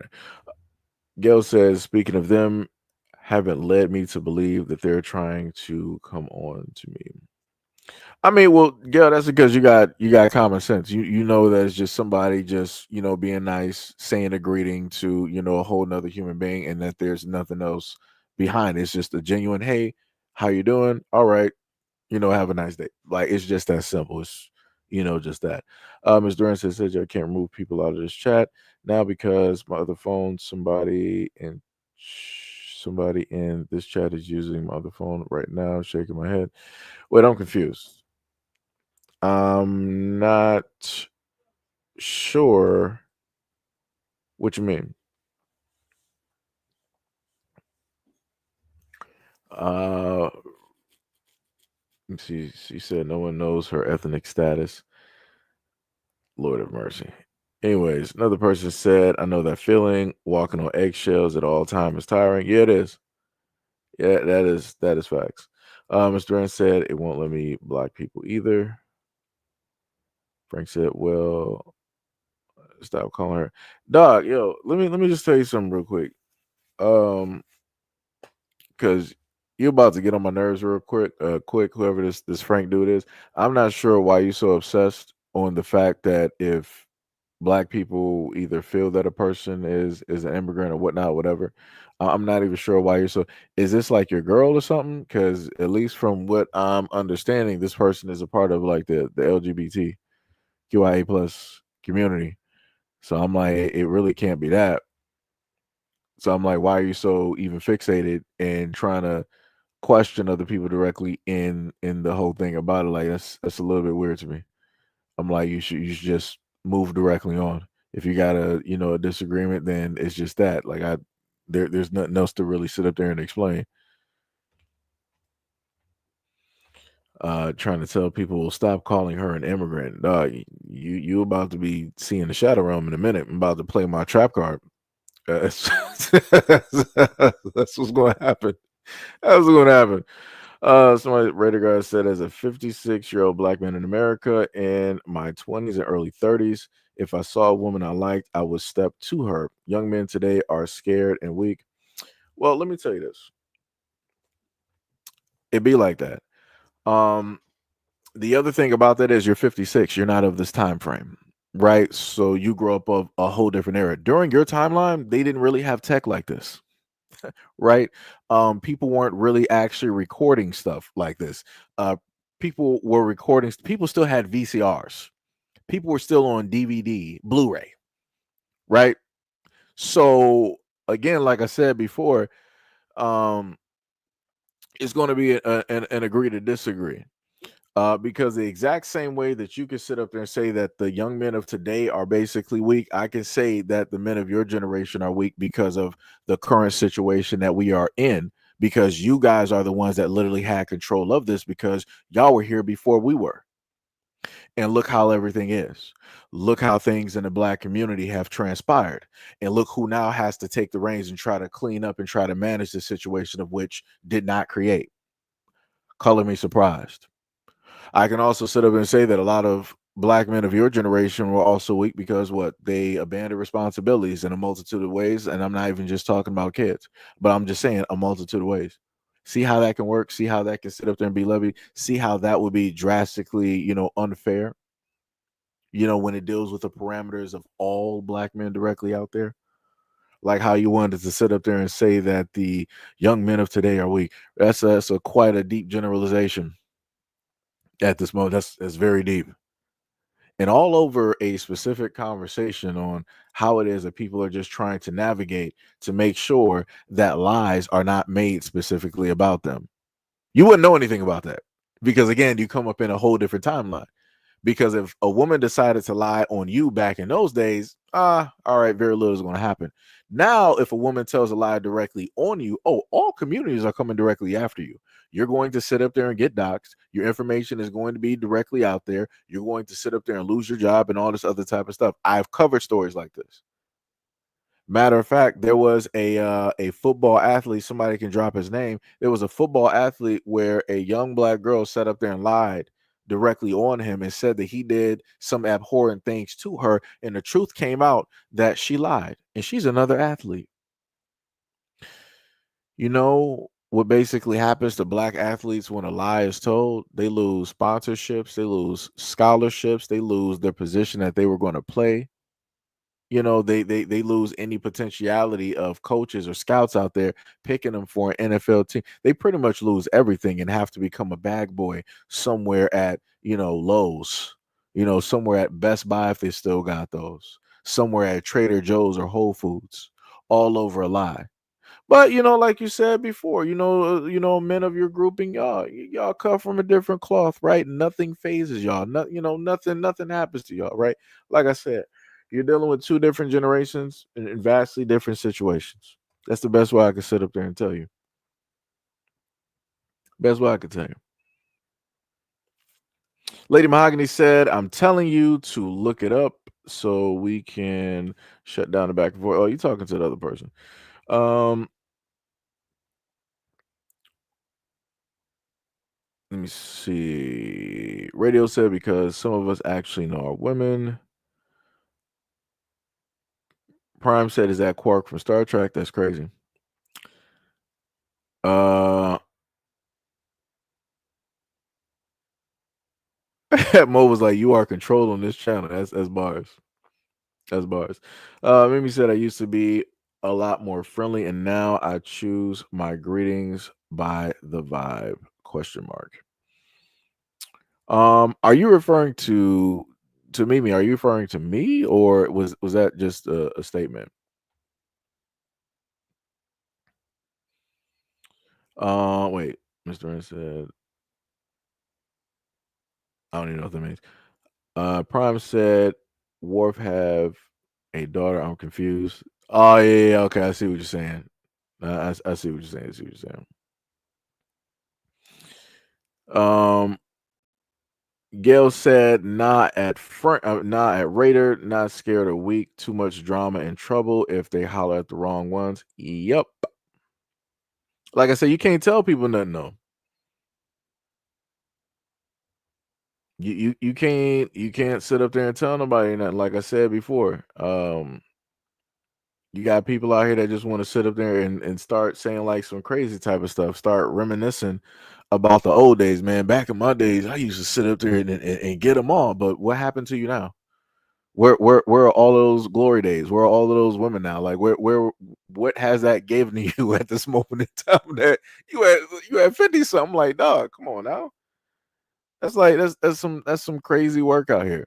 And I want to also reference this by saying that this is why you got a lot of younger guys out here that don't want to have conversations with older guys because of attitudes like this. It's like a lot of older guys, they don't talk to, in a sense, seek understanding or to form some type of middle ground with younger dudes. It's like, oh, well, I live this and I say so. And it's like, if you can't even move in this direction, we don't got nothing to talk about. What? Brother.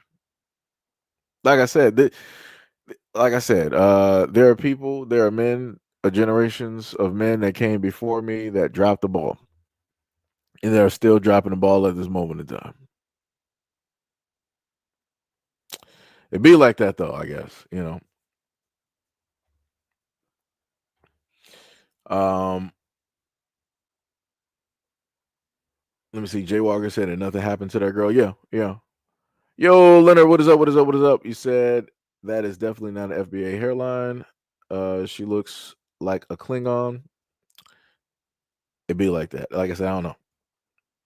I don't know. Gail said, get mad. She gets mad that heterosexual men look at you and then cry when they don't and call everybody gay. I'm a natural full blown woman and I'm confused. Yeah, like I said, that's crazy. It is crazy out here, and I've seen those like while passing through trying to gather these videos, I've seen those conversations as well too, where you've heard like you got dudes in the gay community calling straight black men gay, and then you got black women from elsewhere, or whatnot, whatever, somehow, some way, calling black dudes like there was literally a gay black guy on TikTok right now talking about how ridiculous it is that you have black women out here calling black men gay for riding a bull. Like, when you happen the mechanical bull, like when you happen to go to like the bars, everybody basically does it. For whatever reason, now all of a sudden it's gay. Like I said, you can't make this stuff up. It's just one thing after another. It's like I heard somebody say before, like if she sees like a straight man drinking directly out of a straw and he has a drink, he's gay. I'm like, Jesus Christ. I'm like, do I gotta start eating with like bare hands out here? I gotta start eating like a savage or something like that. Like what? Like how are we supposed to move out here? Like there are so many strict stipulations. It is such a narrow, tight rope. It's like if you step outside of anybody's view scope, automatically you're leaning towards gay. I'm like, Lord have mercy. I'm like, man, oh dear Lord, dear Lord. Let me tell you. Let me tell you. Nightfall, yo, Nightfall, what is up? You said the guy's name was Brian Banks. Got you. Thank you, thank you, thank you. Prime says he's the man. Hey, much love and much love, respect, and appreciation. Ram L, what is up? What is up? You said, man, there's too much to say to try and put it into text, but it will forever be trending to point out black degeneracy, which makes it seem like the majority, when in truth it is the minority outliers. That's facts. That is facts. 100% facts. Daniel said, "Can I ask a question? As long as it's not stupid, you're fine." Radio said, "Yeah, they definitely dropped the ball, and we cleaning up the mess today." Yeah, yeah. Mo said, "Ask any question you wish." Mo's trying to sell tickets. So let me tell you. Daniel said, "Why do most ladies like bad boys more than nice guys?" That is a very great question. My point of view, I mean, some other people can more than likely chime in the comment section. My point of view is that you have a lot of women view the quote unquote bad boy as the exciting one. A lot of women happen to view the nice guy, good guy, whatever you want to reference it as boring, right? And I'm going to just pretty much sum it in that reference. Now, if you take it to a whole nother area where it deals with the bedroom and all that other type of stuff, women tend to choose those guys because they have more experience. Like men are, in a sense, the opposite of that, in a sense, when it deals with that sort of kind of. Women want a guy with experience versus not. And I've given my stories directly on that before. I've literally, I had a conversation with a woman who specifically told me that, oh, that's cute. You're a virgin. This was like when I was younger. It's like, oh, that's cute. That's, that, you're a virgin and all this other type of stuff. Go out there and get some experience and then, come back and, after that, then we can have, a conversation. I'm like, huh?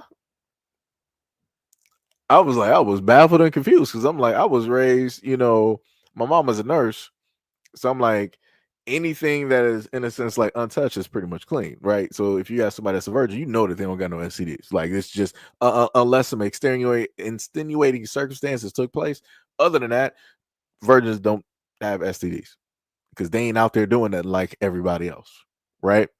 So in my mind, I'm like, yo, wouldn't that be like the safest bet? Like, wouldn't that be some type of like bonding moment or something? Again, I'm young.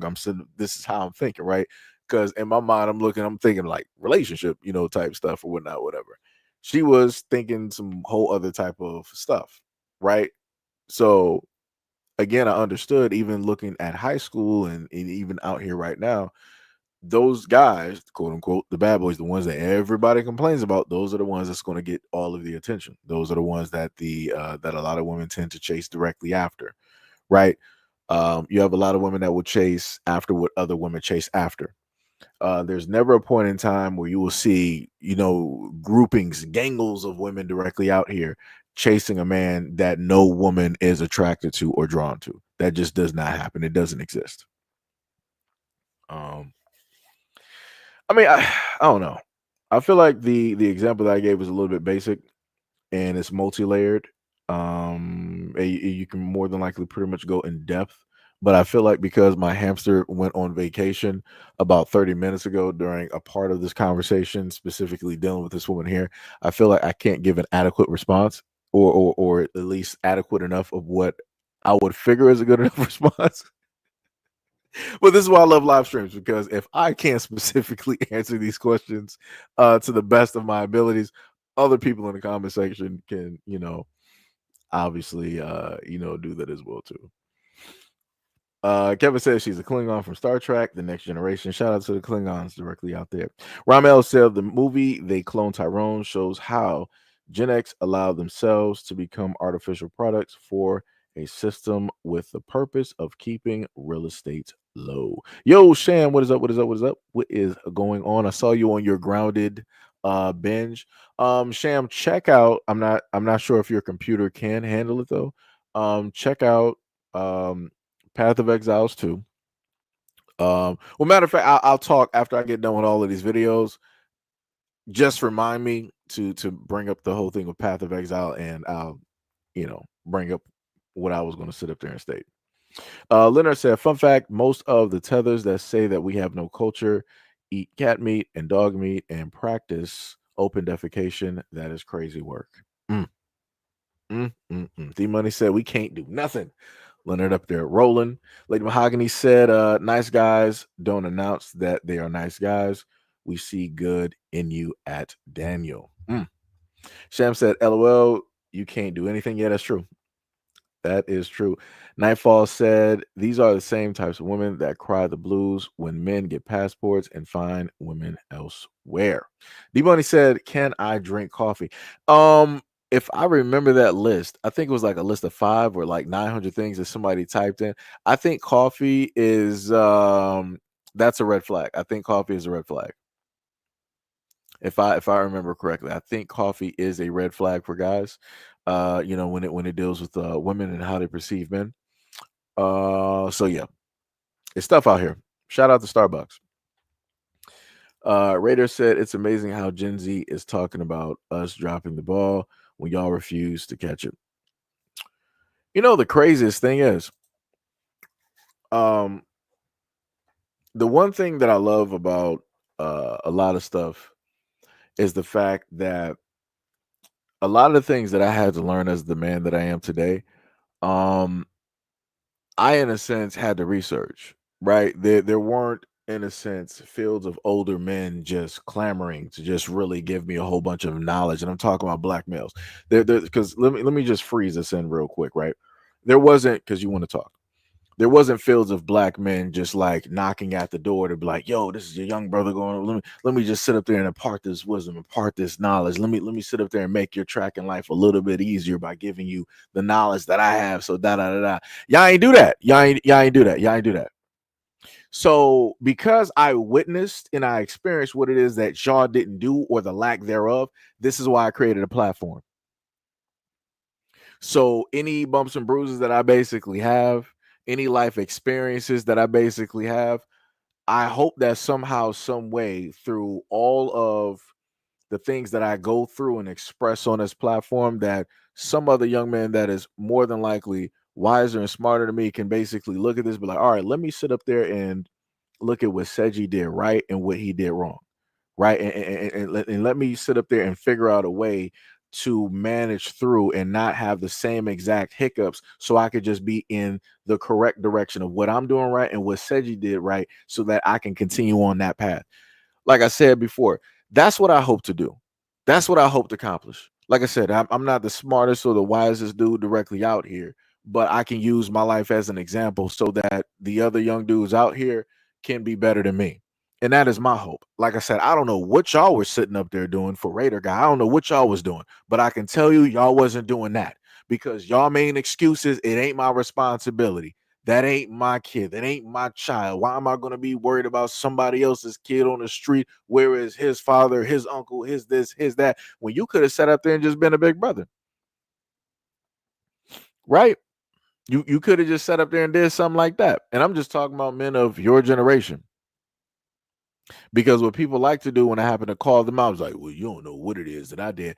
All right, that's cool. Maybe you might have did something, no problem. But you can't speak for the rest of the men of your generation. I can tell you that one. Let's try that. So, like I said before, because of the lack of what it is that y'all did, I am now doing something that you more than likely could never do and won't do and still ain't doing. So, just like how you said that the generation, the youth of today are weak, right? We are, in fact, stronger than you, because we figured where people are inadequate and we decided to fix that so that we don't suffer from that exact same thing. Like I said, I guess that's the difference. D Money said, can do anything other than play 2K, pay bills till I die. Nightfall said, what's good? As said, it's been a while. Yeah, it's been a while, brother. It has been a while. I see Blue Marvel directly up there. The funniest thing is I had an image, I created an image of Blue Marvel fighting the Hulk. And I had that for my Xbox gamer picture, but for whatever reason, Xbox took it down, which didn't make any type of sense. Wild work.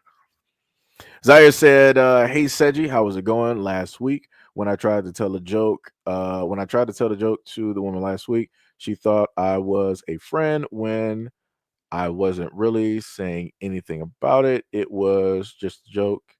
If she got me in trouble, I'm a little bit confused. I mean, I did tell you to be careful. I'm like, you you gotta be careful telling jokes, because everybody, will take jokes differently, right? Everybody's point of view is subjective, right? Comedy is subjective. That's the word I was thinking about last week when you explained this directly to me. So yeah, you got to be careful. People will get offended. Some people won't, understand it. Sometimes if you got to do too much explaining, you might have to, rework the joke or just throw it in the trash. Stuff like that. So you gotta be careful. Zaire says, so basically I just stay to myself now. Yeah, it'd be like that. It's a work in progress. It is a work in progress, but this is a good time to sit up there and work on yourself, build yourself up mentally and physically, and be ahead of the curve, before you reach 30. So that's the main thing I'll keep telling you, year in and year out. Year in and year out. What was it? Nightfall said, because most bad boys won't let women run them over. Right. Leonard said, my bad, Gail. I'm sorry.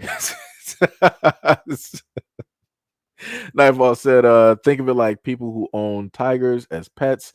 The thrill lies in the potential danger. That's bars. That is bars. That is bars. Prime said the comment section is kitty. I'm a little bit confused on that one. Vince said, because they are stupid and it's nature. That's something there. Lady Mahogany said, I never dated a self-proclaimed nice/good guy. I can see the good in your actions and your character. Oh, okay. Prime, you said Liddy. I got you. Sham said, as a woman, I think a guy can be good or bad. It depends on the version I get of you. That's bars. That is true. Vincent said they don't even know what a good guy is, and they don't know why they are attracted to the so-called bad guy. Mo said, my bad, I thought at Seji was still a virgin. That's cold-blooded. Yo, this every time, let me tell you something. Every time. D Money said nobody wants somebody that nobody else wants. True. Gil said, a man, no, well, you said, a man, no other woman is attracted to. Sounds good to me right about now. Hell, I ain't trying to compete. Mata said, yo, what is up? He said, Star Trek bars. Yo, J Lock, what is happening? He said, and that's crazy and dysfunctional. That's not a bad boy. They want an F boy bars. Lady Mahogany said, I never dated a bad guy. Sham said, KK, I'll look into it. I'm out getting ice cream. Oh, see, I wish I could be out there just getting ice cream, getting sprinkles and everything, I want to be like you guys when I grow up. Let me tell you. I'm sitting here at a computer right now. Let me see. Daniel said, you're absolutely right. I agree. And the ones they try to fix too. Oh, yeah, yo, that was actually, you know what, Daniel? That's an actual good point too. I forgot about that. When it deals with a lot of those bad guys, you have a lot of women out there that will actually try to fix those guys that they know that they can't fix. They'll try, like it's weird. It's like you'll have the guy in the sense that you want, but you still want to tweak him to the desired preference. Like, okay, well, I can do more directly. And I'm like, that there's going to be a field of resistance. That all of that is not going to, specifically stick. So, um, Maya said, I'm not mad at Gen Z saying that we dropped the ball. Sham said, but coffee kisses are the best. Nightfall said, oh, please. The reason tethers complain about men is because they are obsessed with Caucasian peoples and consider black men to be the last choice until Brad gives them the truth. Gil said, they're too busy smoking rocks and passing the torch. Oh my goodness. Ms. Durant said, some of these people need to stay off of your platform, shaking my head. Radio said, now we got to fight against the whole damn world in our land just to be who we truly are as Americans. Make that make sense. Ball was definitely dropped. No judgment, though. LOL. Ram L said, a date I went on with a beautiful black woman.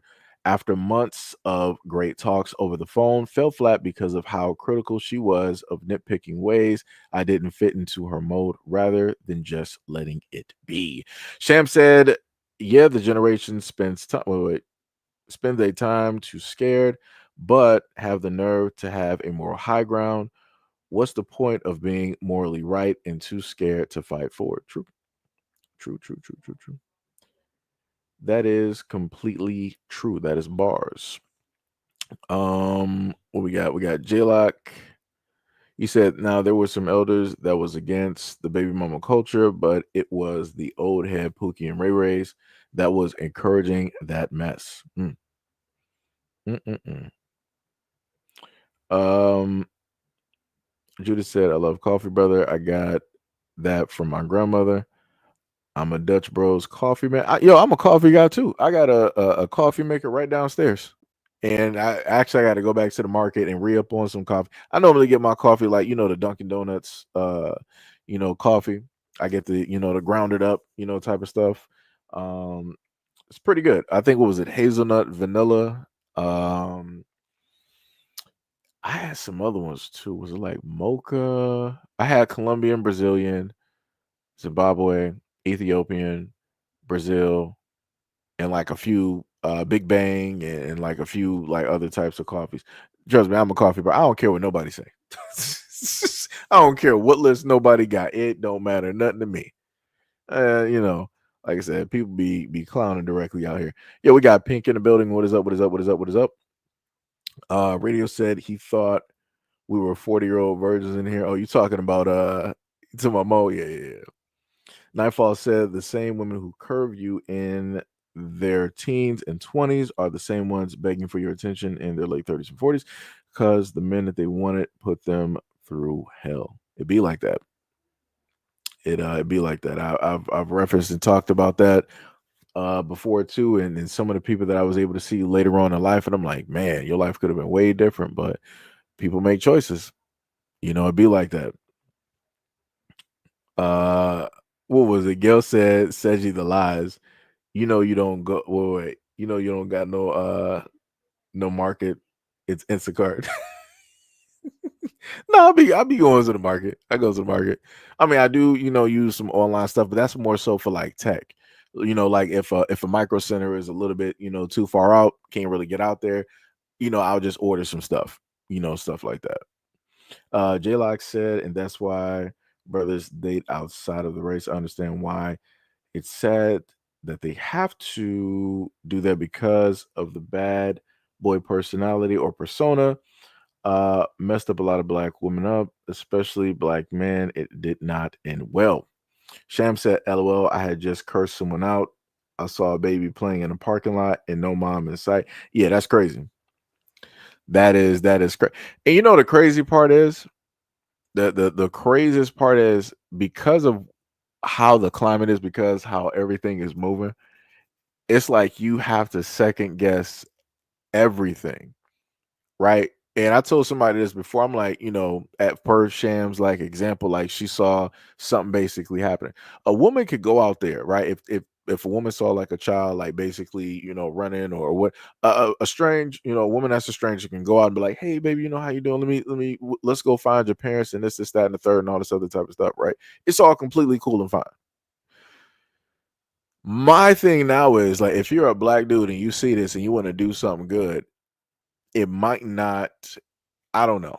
like I said, I feel like things are just so up in the air at this moment in time, and how people can portray things or try to levy things and make it seem like something that it never was in order to alleviate or to place the blame on somebody else. Like I said, man, it's stuff out here is, like I said, social media has ruined a lot of stuff. It is currently messing up a lot of stuff as well too. That's the best way I can put it. Because you really shouldn't have to like try to second guess like a lot of stuff, and things of that nature, right? But anyways, let's go to, I got 2 videos left directly on this topic.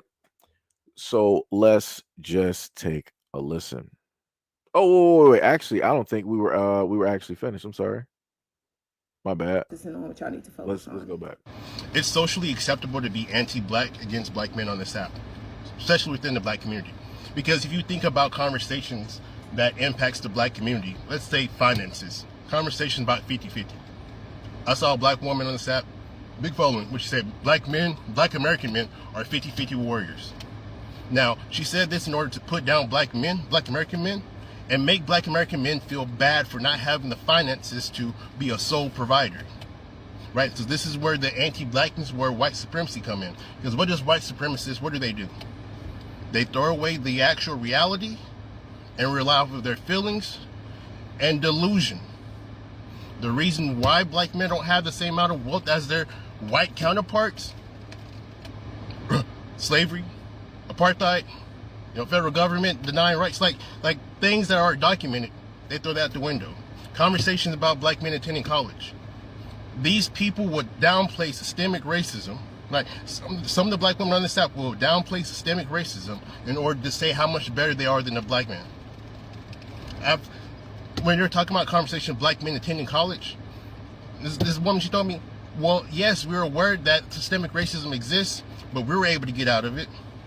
So it's basically black men are in this position because they're just not working hard enough. What does that sound like? And you pull themselves up by the bootstraps. And that talking point about college, right there, I knew it was simply they hate black men. And not necessarily just simply hating black men, it's being at the bottom of the social hierarchy. So when you have an opportunity to be better than somebody, you're going to look for it, right? When you have insecurities, when you don't have self-worth.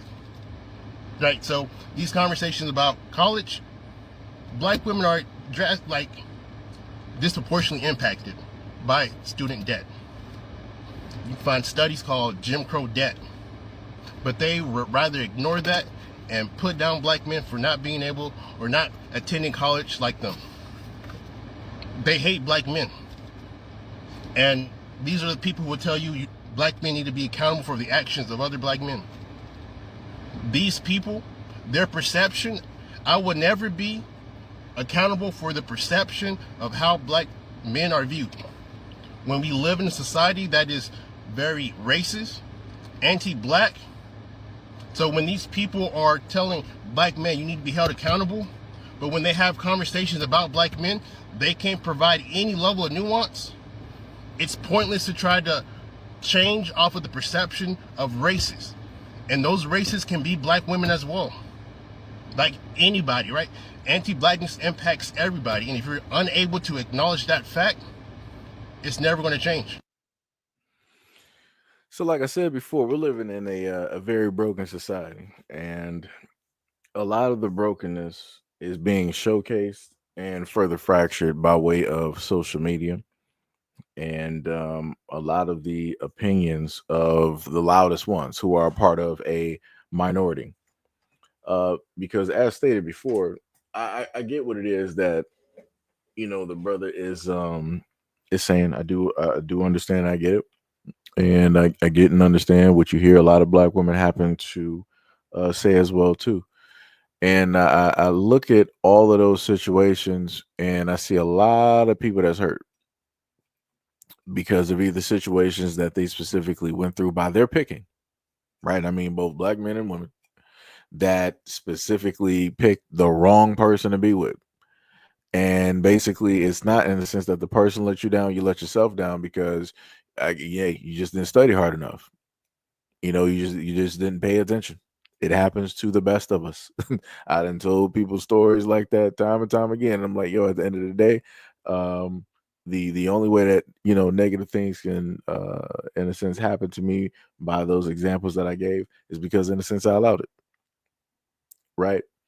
And maybe I did not do enough studying myself. Right. I didn't pay enough attention. Maybe I did not look at a lot of glaring red flags and all this. I wanted to ignore things because emotionally how it is that I feel versus logic.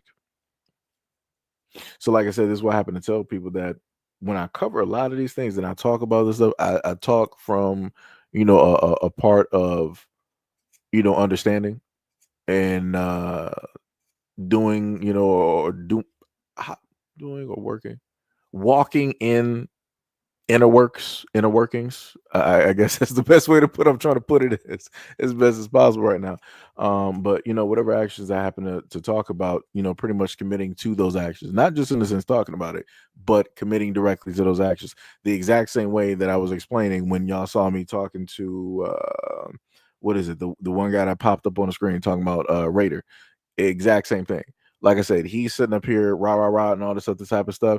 He's 56 years old. He probably got some money saved away. He can create a podcast and a platform or whatnot or whatever and bring awareness to a lot of other things, bringing a lot of older black men together to formulate some type of community. He ain't trying to do that. So like I said before, there's a difference. As the older generation of men like to say, they're built differently. A lot of us men of the younger generation, we are built differently than a lot of these older guys. We are actually about doing something, or at least trying to do something, while other people are just like, well, I already did that back. It ain't my job. It ain't my response. I don't got no time for that. I don't got no time for that. Because if it ain't your responsibility, then whose responsibility is it? Your sons? Your grandsons? Your great grandson? Whose responsibility is it? Like I said, that's how I happen to view a lot of stuff. Right. Again, that's just me. That's just me. But yeah, it's crazy work out here. But anyways, we got 2 more videos. We're almost we're almost home at this moment in time.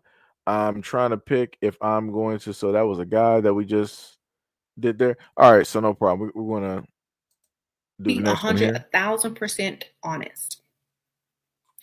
If I were 22 today, I would not be dating black men at all, unless they were older. They'd have to be real old.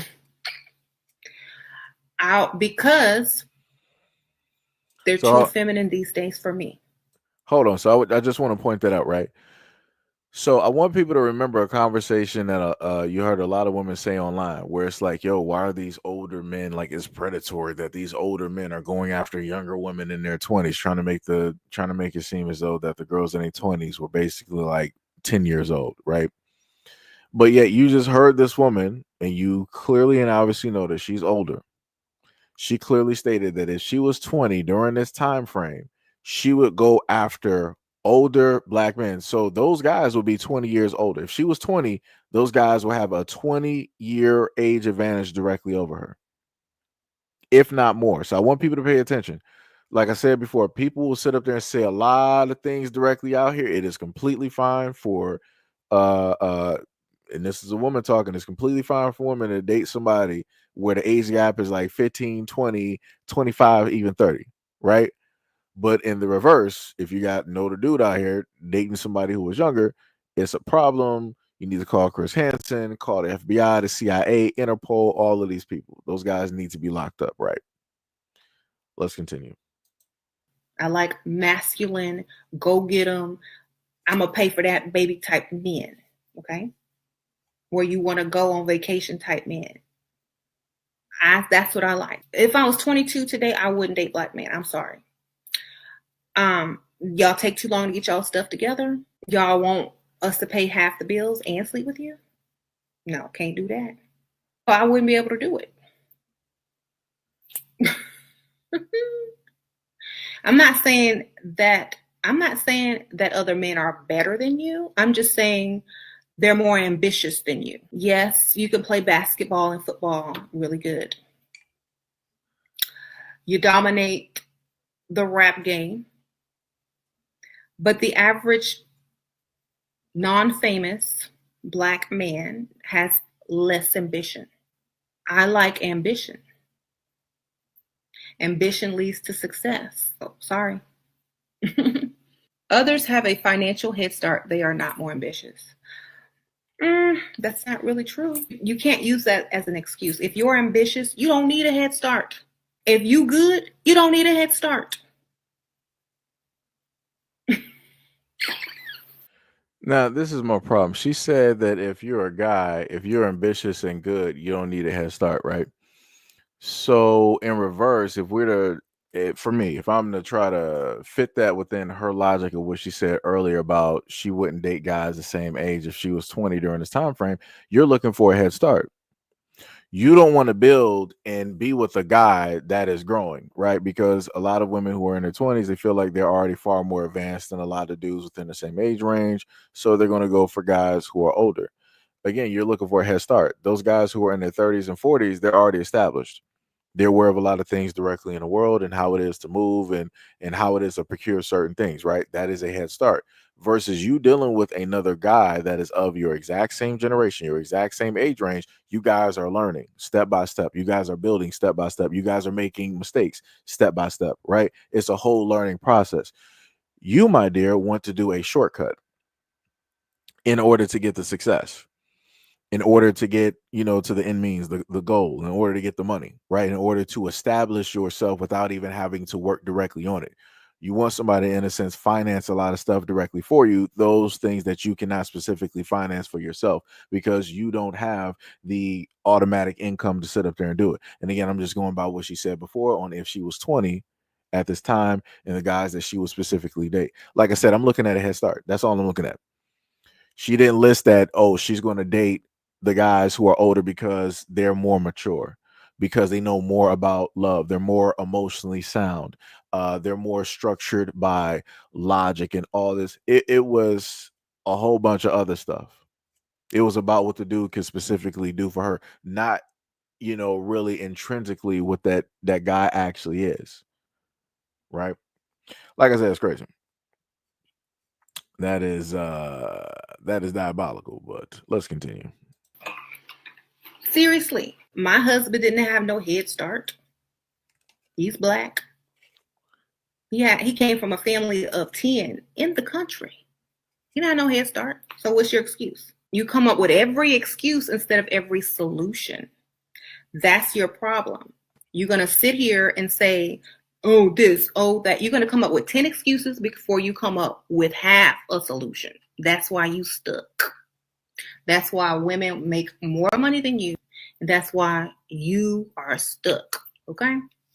And that's just the honest truth. Everybody sees that. Everyone. Except y'all. Wait, who got timed out? Somebody got hit with something. I don't even know who it was. Gail said, come on, Seji, that's my girl. I mean, I was just using this for an example. Like she had a very great example directly out there. It was, coming directly from a woman. I had to sit up there and use it. I'm not really too, directly on this person's comment, this content. So again, it'd be like that. I was just specifically using this for the example of what was presented and again with the topic that we currently have at this moment in time. But she stated to everybody that hey, she is married. Not sure obviously I'm guessing to a guy within the same age range or that is older, and the marriage is successful. So that's great. That is completely good.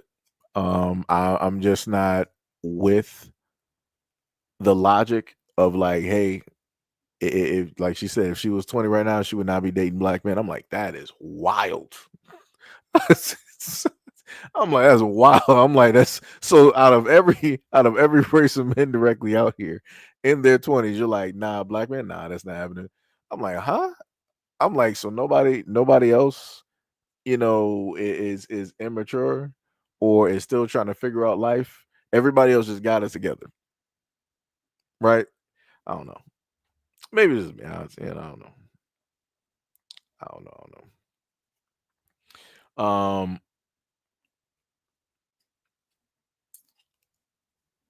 Let me see. What do you got? Gail said, "I don't take her seriously, but she is hilarious." Yeah, I think she might have had something that I passed over earlier. But yeah, you know. Tippy said I got bullied by other races, but I deal with it by disliking those individuals. I don't blame the majority. Right, right. That's always a good way to look at it. Nightfall said, "Note, she said she was married, not currently." Ah, that's a good point. Oh, Gail says she's still married. Nightfall was like, "That poor man. That's diabolical." What is it? Julie said that, so if she has a husband and he's giving her what she wants, what's her point in dragging men she doesn't know and hasn't experienced? Her having a good black man proves they're out there. Low IQ. I mean, that's also a good point too. That is also a good point too. That it's crazy work. Radio says someone didn't like my comment. Oh no, radio is cool. He radio is all right. Sham said she's still a greedy fish. That's diabolical. Gail said yes, her husband is blickety black and they've been married for 20 plus years. I mean, that's awesome. They got a great, successful 20 plus year marriage. That is awesome. But it's a little bit odd to me to hear somebody in such a successful relationship with a black man and then to say that if you were 20 you wouldn't date black men. And I'm like, that's such a mixed message. I'm a little bit confused. I'm highly confused directly on that, because that's like, I don't know. Maybe somebody can figure out where to go with that one. But anyways, let's go to the last video and I'm gonna say something. Hear what this brother has to say. I'm gonna say something that I've never said in public or never said online, but I want to give some understanding to something that I've been asked a lot, and I very rarely answer it. But someone asked me one day recently why they don't ever see me normally dating black women. And the answer is very simple for me. I have had, as a young black man, a semi-traumatic experiences with black women starting in my childhood. I don't walk, talk, act, dress, behave like typical black men. And I have experienced a certain level of prejudice from black women because of that. I have experienced a lot of flirtation and things, particularly on TikTok, from black women. But my ongoing experience has taught me that I seem great on the outside, but they don't naturally want to be with me because I don't walk, talk, and act like what most of us walk and talk and act like. Therefore, some of the most hurtful and frustrating experiences that I have had, Gail got jokes, as a young man, as an older man, and while dating, has come at the hands of black women. Now, that does not mean that every black woman that I've ever come into contact with has been a certain way towards me. That's not what I'm saying. I'm just saying I, as Larry Williams, have a natural... The man put his whole government out there? Nervous reaction to black women because of my experiences with them. And to be honest, most of those experiences have not been positive. Now, I'm a wholehearted, open opportunity dater. I've dated white women, I've dated Hispanics, I've dated black women. I don't care about the color of the skin. I care about the character of the person.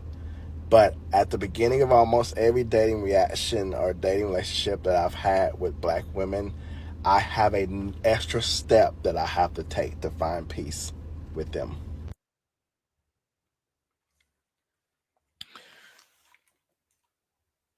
All right.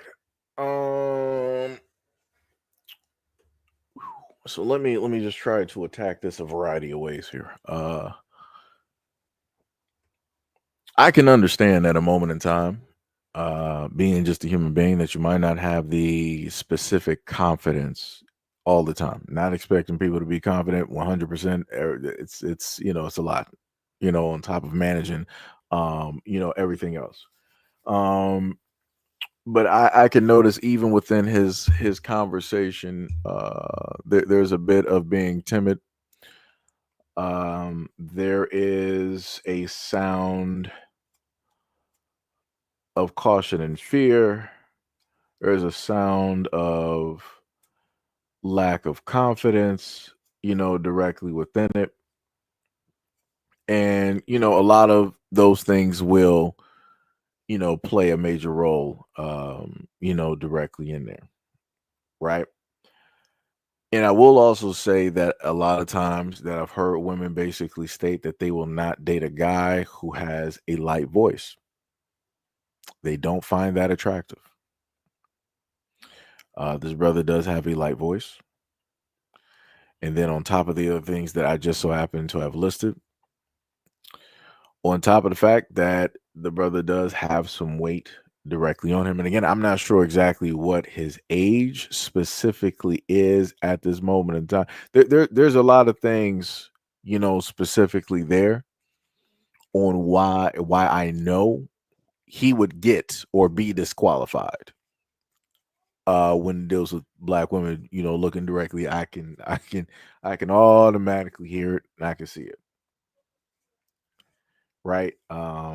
Because again, a lot of women, they want somebody that is attractive. And again, I get it.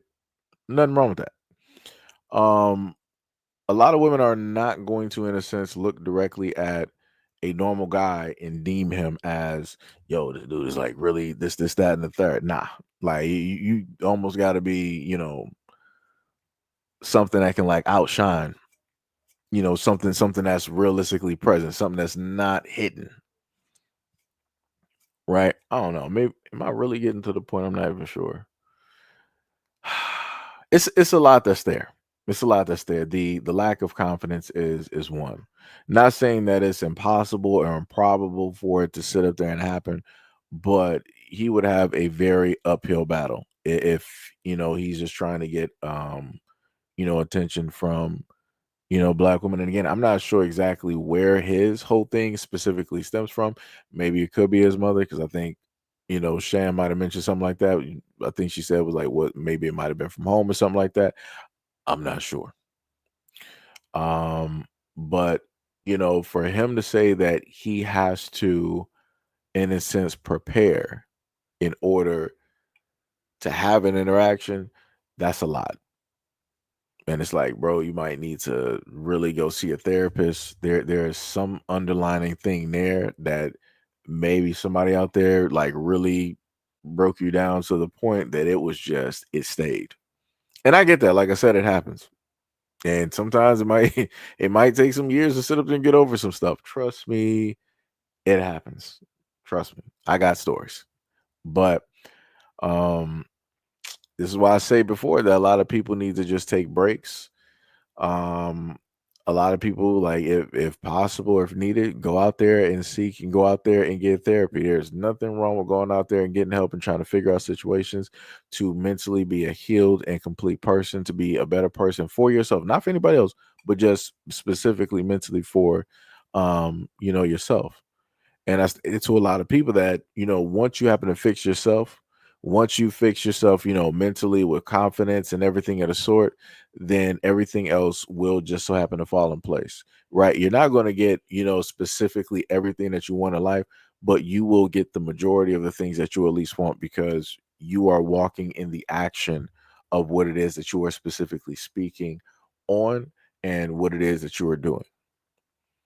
And that's why I tell a lot of people that in a lot of instances, the reason why you receive the things that you receive out of life is specifically because of you. It's not because anybody else is handing it to you, it's because of you. It's the things that you will directly in your life. So, specifically because of this man and how the way that he speaks, he's not receiving the attention from black women that he may desire, right? That he may want. He will have to do a lot of inner work in order to get that. Just like in the same vein, you got a lot of black women out here that may have to sit up there, not even may, that will have to do a lot of work in order to receive the types of black men that they want, and and different things of that nature, right? So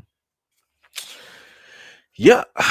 Yeah. Sham said, I was thinking this was mom neglecting him. He needed a speech therapist. Seems mom didn't care about him. That created insecurities in him in black women. That's true. That's true. Nightfall said, real talk. I got more play from white women when I was in the military, but they come with just as many problems as black women, so they're not better in real life. To be said, well, he don't look like Idris Elba, and I don't look like Rihanna. We get it. Said you do this every time to me. Every time, Tiffy. Every time. I should have known that was a setup question a while ago, from like some years ago. I knew it. I know it. Every time, Tiffy. Um, Julie said it's his preference. He was attracted to women that weren't in his range, that probably had different personalities and outlooks than him. You have to be the person you want to attract. Timmy said, is he wearing a Christmas reindeer shirt or Bambi? That's a squirrel. I know that squirrel. I just can't give you um the show and everything that it's off of. I want to say it's technically from The Boys, potentially, but I think that's a squirrel from something else. Let me see. What else do we got directly up here? Technically, I do have Radio said, not the MLK quote. Yeah. Yeah. Gail said, I just had this conversation with someone in real life and it was almost verbatim scary. Mo said, him so sweet. He'll find someone before he dies. Cold blood. Chris said, women of other races wouldn't care less about his voice and cadence. Go where you are appreciated. Radio said, he gives me undercover vibes. Judah said, and most know how to cook. Let me see. Tibby say he don't seem highly masculine. I mean, it'd be like that. Everybody's upbringing and things of that nature is vastly different. Surroundings that people grew up with, vastly different. Different things have, different impacts. It is tough out here. Nightfall said Bucky's t-shirt. It looks like. Okay. Sham said he's not sloppy looking and his speech just needs therapy. He can build confidence by doing CBT. Nothing really wrong with that man. Some women like teddy bears.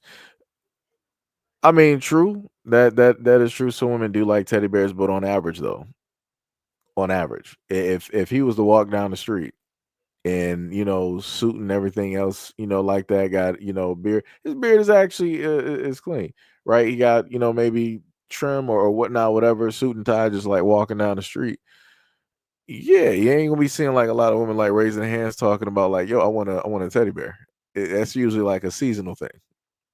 At least going by TikTok and how women be sitting up there talking. It's usually a seasonal thing.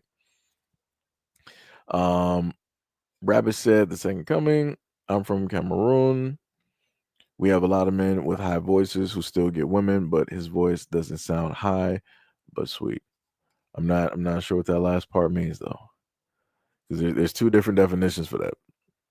To be said, I know how it feels though. It's hard pill to take, but you gotta better your appearance to get what you want. You'll have a wife soon. I mean, I hope so. Like I said, I want the man to be happy. And I stated before that people deserve, happiness and things of that nature. Nightfall said he may look or sound like it, but I see men like that doing long haul trucking all the time. Oh yeah, that's bars. That's bars. Good paying jobs. Yeah. What was it? There was one more directly in here that technically correlates directly with this. And it's from another woman though. Because it's like a whole nother video that I'm going to put together and do. Let me see. Is this it?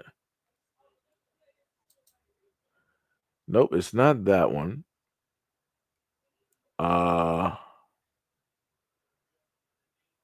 What was it? Was this it? I forgot what that video was. But it was it's basically going to be a video a little bit later on referencing this girl sitting up there stating how she is ecstatic on her preference and how it is that she's dating. And then there's going to be a timeline that I'm going to do in a solo video showcasing how it went from happy to bad. And you know how people be online trying to cope about situations. And the funniest thing is I did not realize that it was a woman that I gave you guys a video about like close to a year and a half, if not 2 years ago. And I'm like, dang, I didn't know she was still on TikTok and making videos and stuff like that. It's a wild world out here. Like I said, it'd be like that though. It'd be like that. Wait, Rabbit said what? He sounds like he's in the academy, but hiding it poorly. Julie says not necessarily looks that get women all the time. It's the confidence, and his speech might have made him uncomfortable and unconfident when talking to women. Right, sure. I get that. Angela Hill said, hello, Northern Virginia here. As a professional older woman, it's definitely hard to find a partner online. I've tried going out when I can and come across men. I mean, yeah, it's like that. Online is a little bit different. It's not the same as I guess you would say like the 2000s.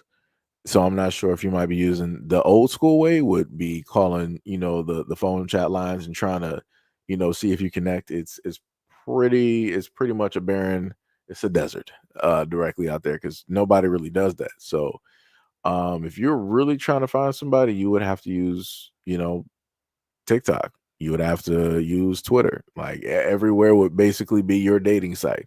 Because realistically, trying to use a lot of dating apps is probably not going to be, beneficial. It's a lot of filtering that you would actually have to, sit up there and do. And you can use social media and actually have voice chats and things of that nature with other people. So that, for me, I would say that would probably be the better route directly for you to do. You said no social media for you. Okay. Well, if you're trying to look for somebody at your age, I don't know. I guess you would probably have to try to park walking around. You would potentially, let's say, grocery stores, like the standard issue places that people would use in previous times. If you're not into social media, if you're not into like the digital landscape, you would just have to do it the old-fashioned way and see what happens. That's the that's the best that I got for you because, like I said, I'm tech, new age. So everything for younger folks directly out here is online, right? That's how everybody gets to connect. How this, that, and the third. And the only reason I listed the online thing is that when it specifically deals with women, I view it technically as a safer bet because everybody has a camera phone, right? During a certain point in time, when women wanted to meet up or get to know a guy, it was mostly text messages or you would, AOL, MySpace, Netscape, all of that, other type of stuff. So it would just be luck of the draw. Now, because everybody has a camera phone and nobody has an excuse on why it is they can't do a video call, it's a little bit safer. So, you can text and do video calls for, 2 weeks, 3 weeks, or whatever's comfortable for you. And then move on to like, all right, let's go out for a lunch, date, whatever it is. Okay, yeah, you said no social media, you're face to face. I mean, I get that. I trust me, I 100% get that. I understand it. You are very direct. You want everything to be real. I'm just looking at it from a safety perspective, right? That's the because like I said, I advocate for the safety of women. So I'm trying to give the safest, avenues to, actually do stuff up until, you feel that, things are safe or whatnot. But like I said, hey, it's however you do stuff. Gail said my child's father was oogly, but his confidence and charisma was out of this world. Hmm. Angela said, I work at a mental health in the mental health field, so I'm honest. Oh no, I'm sorry. That was a roll on. Let me say. You said I work in the mental health field, so I'm always asking questions. Okay, I got you. I got you. Inquisitive. Um, I think that would technically be the term that people would use for people who like to ask questions. Um, the other route that I would say is maybe I'm not sure if y'all have like a corporate or whatever it is. Maybe you could do like some corporate type of outings where you can meet I'm sorry, I said meek. You can meet like-minded people who are within, the same field, or at least in the medical field in general. Right? Because then you're dealing with people that have a certain type of understanding of the hours and everything of the sort and how strenuous it is. And you can share stories back and forth and have things that are in common. Nightfall said, unfortunately, too many women use their degrees and careers to as a limit test for men without doing diligence to find out what kind of man that they want. Jay said, Seconics? I don't even know what that means. Um, this guy's been there because he's getting a dose of. Oh, Angela Hill said, I carry. Okay, okay. That's great. That's great. That's great. Um, Let me see. What is it? What is it? I'm trying to catch up to the comments here. Sam said, I'm in college, but it's for me to get in my career. Captain said, you're the truth fan of your work. Much love, respect, and appreciation. Angela Hill said, there's crazy folks in the mental health field too. Well, I don't know. I don't know what to tell you. Um, I mean, I don't know. It's we don't got like the Justice League out here, so I'm not really sure what other avenue to specific. I mean, like I said, my whole main thing is I advocate for the safety of women. Want y'all to be safe directly out here. Go to and from the same way that you're talking right now. Same way I want you to return home, right? But like I said, you said that you got everything, defense wise, that you are pretty much good. You are safe and sound. All right. I guess it's just gonna be luck of the draw. That's that's the best thing I got for you. It would just be luck of the draw, and hopefully you find a person that you are, trying to find or date, whatever your parameters and all of that thing is. Um, Nightfall said that's facts about the mental health professions. Sham said, right, Gail, you can fix the plumbing point, fix something. I got a house and a car. I got money too, just not that handy. Nightfall said, my problem with that profession is that the field is more concerned with return customers than they are with finding solutions. Oh, you're talking about with the whole thing dealing with mental health. I get what you're saying. Yeah. I mean, that's even the pharmaceutical industry, just in general. Pharmaceutical industry is not worried about trying to fix or make things better. It's more so like, hey, we put a band-aid directly on your sickness so that you can come back 64 more times, and we can just up the dosage and the amount of money. We can ultra charge your insurance or just you from out of pocket, and all that other type of stuff.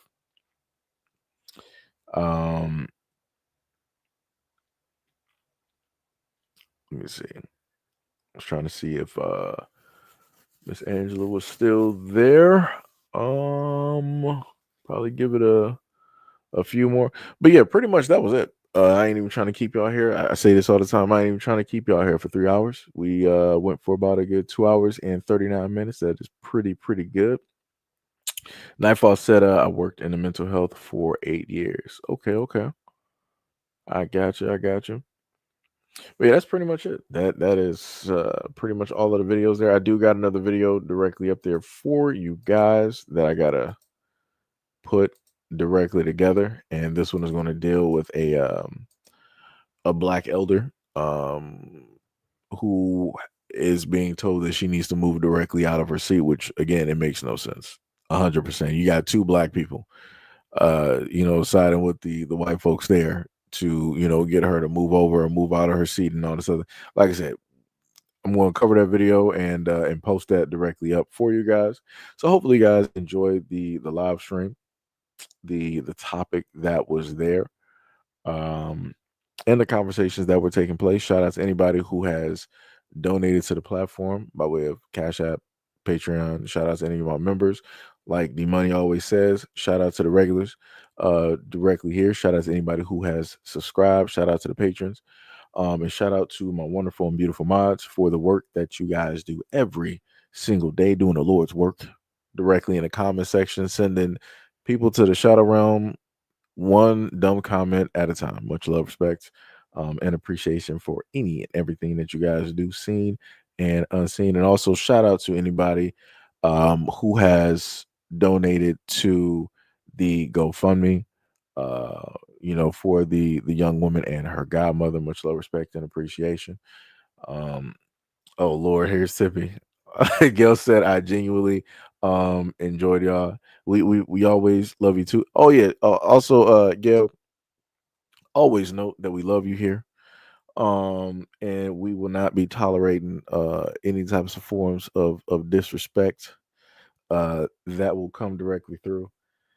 Because I had talked to Officer Haku, and when he read that comment, he said he ended up breaking something on his laptop that he was trying to fix.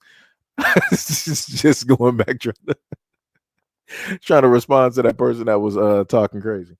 Like I said before, it would not be the first time that I would, take a brief intermission and start cussing out somebody directly on a live stream, changing the whole trajectory of this live stream to something completely different. So yeah, much love to Gil and everything of the sort of that nature. And anytime, Gil, as stated before, if I don't happen to see it, you are more than free. You don't have to let nobody stay there. Get them directly up out of here. That's exactly why you're mod. At any moment in time, you even feel or sense that somebody's talking slick directly about you, pack them up, because you already know that I'm pretty late directly on keeping up with the comments.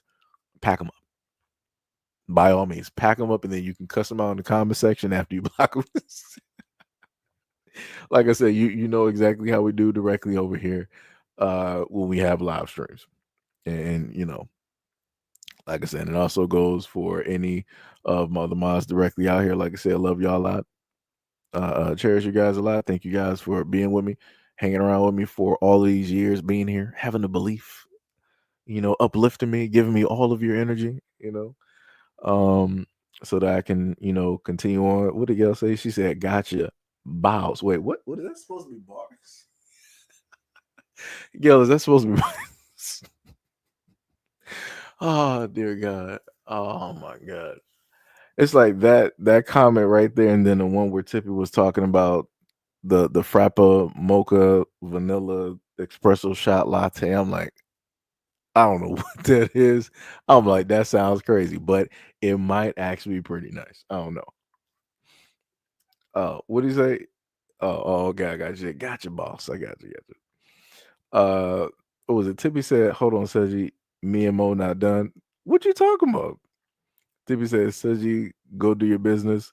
Leave the live up. We not done. What are you talking about? Mo said, well, I'm not trying to prove at Tippy that.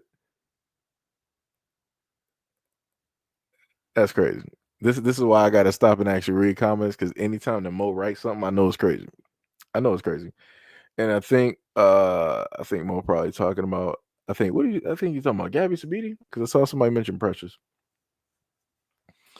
Average Giant said, "What is your opinion on the Sanders situation?" The best thing I can sit up there and state is that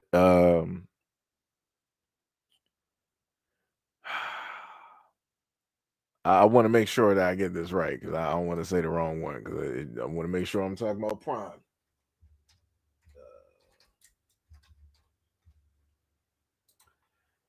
Yeah, okay, yeah, Coach Prime, yeah. So Deion Sanders' son, it's a jacked up situation. The one thing that I can say is that I'm happy that the whole world is able to actually see the situation for what it is and how it is that the young man is being getting treated and some of the conversations around him and how it was that people were in cahoots to make sure that he doesn't get a certain position and all this other like they downplayed that boy so much as well, not boy. They downplayed that man so much that it didn't even make any type of sense. Didn't even make any type of sense, but it's like that.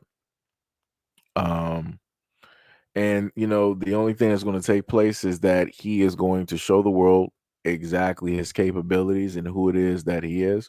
And a lot of people are going to have to eat crow. Because right now, at this moment in time, a lot of people are still wishing and hoping for his downfall to be proven right because everything is not going directly in their direction on everything they said about him. Because he's been disproving a lot of people. And he's been showing up and showing out. But like I said, when you are black, you have a lot of people that you got to disprove, which makes no sense. And like I said, this man had the NFL directly against him, and I'm like, wow. I'm like, I ain't never seen such foolishness. But it is what it is. It is what it is. And this ain't the first time, nor is it the last time. Because even before this, you had people talking about Deion. It was like, oh, this nepotism or whatnot or whatever. It's like he's this, that, and the third for his son and all this. But I'm like, isn't that what the Mannings did? I'm like, clearly, like the Mannings did this before Deion did. I'm like, but nobody was crying. People were like, oh, that's a good father. He's doing this for us. He's looking out. He's creating a legacy and this, that. And when it's Deion, it's a whole different thing. Again, people talk about why do we focus so much on race in America? Like I said, I wouldn't have to focus on it if other people didn't focus on it. But here we are. It'd be some crazy work. Crazy work. Nightfall said, I believe it. Just look at Trey Lance. Radio said, yeah, they did the ultimate inside job on him. It's insane. Yeah, and everybody can see it. Like I said, when it gets to the point where you got the white sports analysts have to call it out and talk about it, you messed up. You messed up. Like I said, it ain't the black sports analyst that's sitting up there like really highlighting and talking about this and doing comparisons in between the stats of other quarterbacks on teams. It's the white analyst doing it. Like I said, now you can't unsee it. Now you can't just sit up there and see, oh, that's just the blacks. Nope, can't even play that card now. Can't even play that card. D Money said, I hope they sue. I mean, you know what? I don't even want no lawsuit. I want him to sit up there and showcase all of his talents and abilities, win whatever trophies and rings, so he can just start pulling in, millions of dollars. So he can start, pulling in those hundreds of millions of dollars. Like I said before, that's all I want from a lawsuit is just a short-term fix. And then they'll just go back to what it is that they normally do, but they'll just be more cautious about it. Lawsuits don't really do nothing. I want Deion's son to just win. That's it. Win, no matter what. Hack says, Seji, I'm white and I say so. Yep. That's bars. That is bars. Nightfall said, Trey been balling since getting to LA, proving the Niners and the Cowboys to be full of ish. Yep. Let me see. Let me make sure I didn't So yeah, that was a response to the average Giants.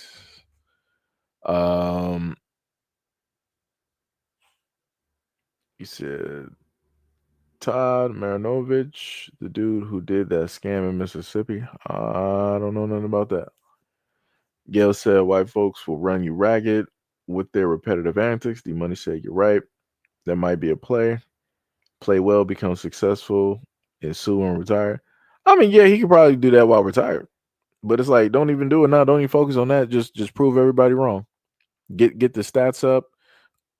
Bring the teams, whatever trophies and stuff that they need. Like I said, so now you can go back and be like, yo, because of everything that I went through and how I had to prove myself, in order for me to play for this team, or if y'all want to keep me here, I need X amount of millions of dollars. If you can't do that, I'll go elsewhere. And he'll be able to do that. He'll be able to do that. Like I said, you seen his father. That man was sitting up there playing all types of sports. I think he had like what different games, and he had what 2 to 3 different games in one night.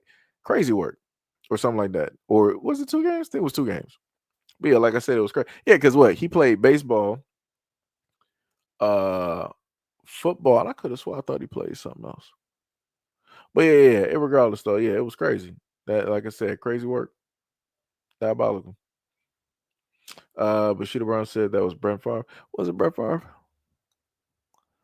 I could have sworn it was like the people also, because it was a comparison in between the Mannings and also Deion as well too, dealing with the situation on legacy and how fathers help their sons and all this other type of stuff.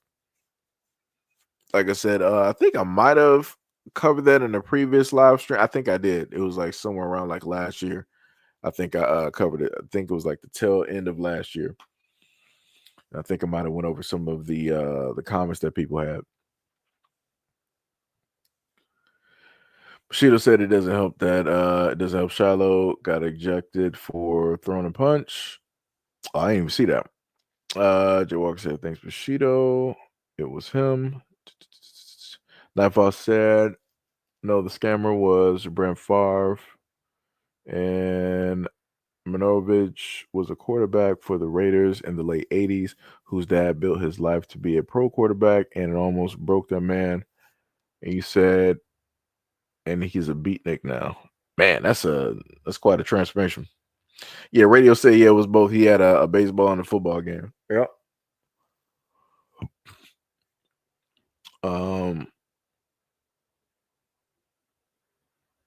Let me see. Bushido said, I meant Brent Favre was the one that did the scam. Okay, yeah, I got you. Nightfall said, let us sink in about the Mannings. Arch is the latest, and he's the third. He's at his third school and has never started so far. That's crazy. It's diabolical.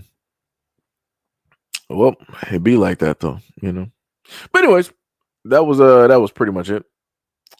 Tippy be like, yo, keep the live stream up. No, Tippy can't. I ain't trying to sit up there and do that. Have a long video up here for no reason. I just, want to have just the main information, and that's pretty much it. Oh, but also before I leave, I'm not sure if Sham is actually still here. The thing I was saying is check out Path of Exiles 2. See if you should be able to install it directly on your PC, and you might have to turn down the graphics on it because it because of the particles and a lot of things in there is going to be heavy on the computer, so things will start running hotter. So yeah, you'll have to turn down the particle physics, the shaders, and a lot of other things. But Path of Exile is a pretty dope game. Path of Exiles 2, and the update that they just did is incredible. Like that is a major update, especially with the amount of bosses and stuff that they just added in there, and then added Act 4 and then 3 other smaller acts. Like I said, it's pretty dope. Great time to actually jump in there. Great time. Let me see. Oh my god, this woman Tippy. That's what it is. But yeah, that's pretty much it, y'all. Again, love you guys. Thank you guys for being here. I guess I will let this go for another few minutes, and then I'll end the stream. I'll just start like a timer, and I'll just let this go because Tippy and Mo are having a conversation here. And she keeps telling me, yo, wait, don't go yet. Game stream. We're just having a conversation. Go do what you need to do. You know, that type of thing. But yeah, game stream, I'll I'll do one. Some games coming out. I'm not gonna say when because I hate when I'll state that I'm gonna do this game stream and then stuff happens and then I'm just not able to do it. So I would rather just randomly do it and just show up there and yeah. But if I am to do a game stream, it will show up on SEIJIHITO the Second Coming. I'll just do that. Not sure if it's going to be in a widescreen format or if it's going to be in a short form format. I got to figure out how I'm going to specifically do that, which would be great for viewers. I might just do it widescreen wise and just try it out and see what happens. Hack says when will you post the video at the YMCA? I will post that today. I will post that today and have it uploaded. It is currently 7:25. Before it won't take that long. Before 9 o'clock, I'll have it posted. So before 9 o'clock, I'll do that. But anyways, love you guys. Thank you guys for being here, and I will talk to you guys later.